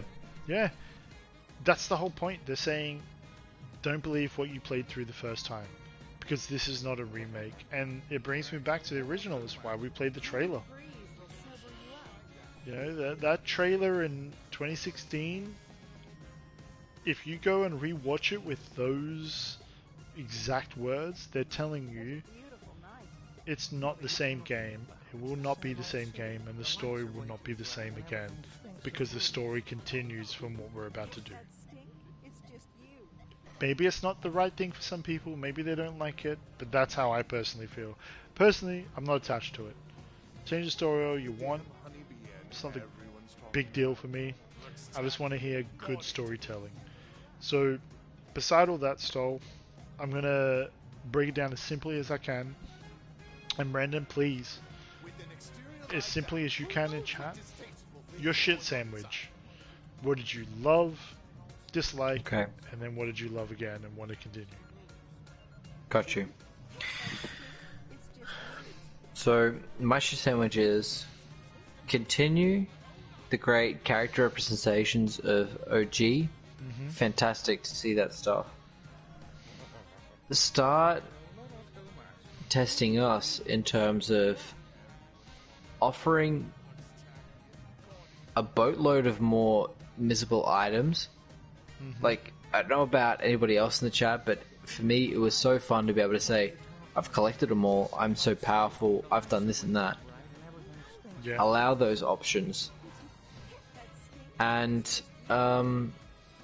so continue fantastic character representations, start offering more side quests and all that sort of thing, but stop making things trivial when it comes to deaths, and I'm talking specifically with themes. Stop making deaths nothing. Barrett's death, oh, and he's there again. Wedge's death, oh, and he's there again. Biggs' death, oh, and he's there again. That is a waste of everybody's time. So, to finish it off, it always comes back down to my biggest gripe with Remake, which is bring back those harrowing, creepy musical themes in conjunction with just the dark themes that OG had. This thing is too bright, it's too upbeat, it's too... You go to the slums and it's all about happiness and blah blah blah, everyone's well dressed. No. We want dark themes. Not too dark, don't go like off the rails like Last of Us 2. Like, that's pretty But it needs to be modern. It needs to be modern, it needs to, like, forget this PG rating, please. Like, that really kills me. Oh, give us some mate. blood. Give us some Give us some nefarious, blood. give us some nefarious enemies, you know, the guys that are reigning terror. Hojo and the Breeding's pretty dark, bro. Dark That was souls. very dark. That's the weird thing. Like, it really does allude to some very dark But things. it left it up to Yes. interpretation. So I agree. It wasn't in your face. Yeah. Brandon, I love the battle system, characters. Yeah, like 2 ultimate highlights. Okay, like we've spoken about the characters for sure. Stop showing whispers up so much. No whispers. Get rid of them. Cling to the OG storyline. I see. I mean, maybe I'm wrong, maybe not. I agree though, it was a bit much. Make multiplayer and Chef Tifa! Shout out Chef Tifa! Multiplayer is something I would really like. Now, I mean, to summarize this, holy shit, it's really difficult because I've never loved a game so much but hated a game so much. And the weird thing is, I don't hate it for the same reasons as yourself, Stoll. Or I guess any FF7 OG fan. Like, I'm cool with changing the story, but I don't think they're changing the story. So when I say changing the story... Yes, but give us a director's cut. Well, I don't think there's a director's cut. This is what I mean. Like, it's hard to grade is the story good or not because it's part 1. But also, like, I don't see how they could have done it any other way. Not that I thought up when that trailer came out that they were gonna do this. Do you know what I mean? Like, but I'm not mad at it. It's kind of cool, man. Like, you want to engage a new audience, you want to make them feel the same thing they felt with, you know, young Aerith getting the fucking 10-foot samurai sword through her chest. Cool, then build it up and make it think like it won't happen again. Fake out Barret. It was a cheap tactic, but fake it out. And overall, shit sandwich wise,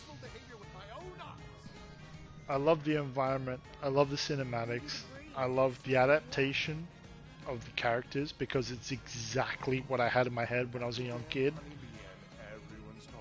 Stop cheating me out of battle systems, stop the fake outs, because I don't think that's going to pay off in the long run. I think it's lazy writing. And stop the side quest because that is bullshit. I would much rather play a 15 to 20 hour game than a 30 hour game with chasing cats. Include more meaningful side quests and to end off the shit sandwich with a lovely piece of whole grain rye. Just continue, man. Like, don't do Star Wars. Don't backtrack on what you've started because of the fan backlash. I agree. They started do this. what you set out to do. Exactly. The fans asked for this, and you went here, and you thought, fuck it, let's do something. No, they didn't. They didn't ask for that. No. I think we covered this in there. Yeah, they didn't ask said, for like, that. you know, the understanding of a remake is they want you to. Yeah, we know what an understanding of a remake is. We don't know. I personally feel they're in a lose-lose. If they remastered, and it didn't land, oh, they shouldn't have remastered, it was a cash grab, fuck them. They basically were like, you asked for this, and here's our little middle finger to you. And it brings me back to the whole Nomura thing. Like, these guys aren't immortal, man. This takes time. It takes away from their families. It takes away from what they're doing. They made their masterpiece, and you're like nagging at them to go and make it again, but better. It wasn't that difficult. It really wasn't. Can I look? Stop. I got something I want to say. Entitlement. No. No. I'm not saying that. No, definitely not. It was simply a matter of just sticking to the storylines and then expanding upon that. It was pretty easy. Anyway, so here's something interesting. Yeah, stop showering us with weak, unrealistic, poor enemy designs. I'm looking at you, Unknown Entity, and Failed Experiment. But continue subverting our expectations with the most amazing way possible with enemies like Hell House and Swordipede. Well, I cannot tell you how happy I was in those two situations when I faced I'm really those happy two you brought that up, Stoll, because that was going to be my closing. That was bliss. That was bliss. I'm not bothered that much by Aquaman, you know? Those kind of fish people, the Aquaman man, which I didn't understand at the time you had such a beef with. And still to this point, being a non-savant as OG as you are, I didn't still get it. Maybe after you play OG, maybe you get it. Well, no, the point is that it comes in a shit side quest. It's filler, and you're right. Don't give us filler. Don't give us chasing cats. Don't give us underground labs with fucking tentacle dogs and tentacle fucking side quests. Don't give us boxes to shoot. Those are novelties, not fully fleshed out side quests. And upon reflection, the one I struggled with the most, Hell House, is probably my favorite part of this whole game. Yeah, so good, isn't it? Fun. It's fun, and it's not because of my my affinity with OG and my nostalgia for Hell House. That shit's fun. Make bosses feel fun. Because, I mean, we talked about the Tonka truck on the highway. We talked about the shit. Like, give me 5 bosses in part 2 that are as hard as Hell House over, 10 that one is hard and the rest are pretty easy. And can I say one last thing? Like, I'm sorry to butt in again, but like we've covered everything so far. This is just the one last little niggly thing. Square, stop putting benches on every corner. Start validating the need for the good old inn, just like in OG. Okay. Well, I'm sure that's going to come, right? Because there's going to be no bench in the fucking wilderness. Do you know what I mean? Like, makes sense. Yep. And to end it, I would like to say it's pretty fucking good. I've shit on it a lot. It's pretty good. It's We more both than pretty have. good. It's fucking more than up pretty there. good. And it's deserving of its place in time, although that has not been decided yet because of part 2 and part 3. But holy shit, man, if you want to make me pay for an extra 3 hours of DLC of a PS5 upgrade just to up the FPS or put some ray tracing, of course I'm going to do it. And yeah, I'll play through it on hard in my own time, Brendan, for sure. Like, I love this game. The lows are as low, if not low, as the highs. I don't know how else to put that. Like, the highs are so good, but unfortunately the game has that other end of the spectrum. But I'm on board, man. It's fucking reignited everything. The nostalgia. Eris a dick. Cloud could have more dialogue. Tifa's an OG. Zach's a real one. Barrett's a man. Barrett, I've come on board with. Red, how could you fuck with Red? Red's the man. WALLARKET Red is, was, yeah. Sid, will looking go forward to Sid in his down. cigar voice. Dude, man, like, WALLARKET, this environment, if you ever watch YouTube, you're gonna find all these top 10 best environment lists.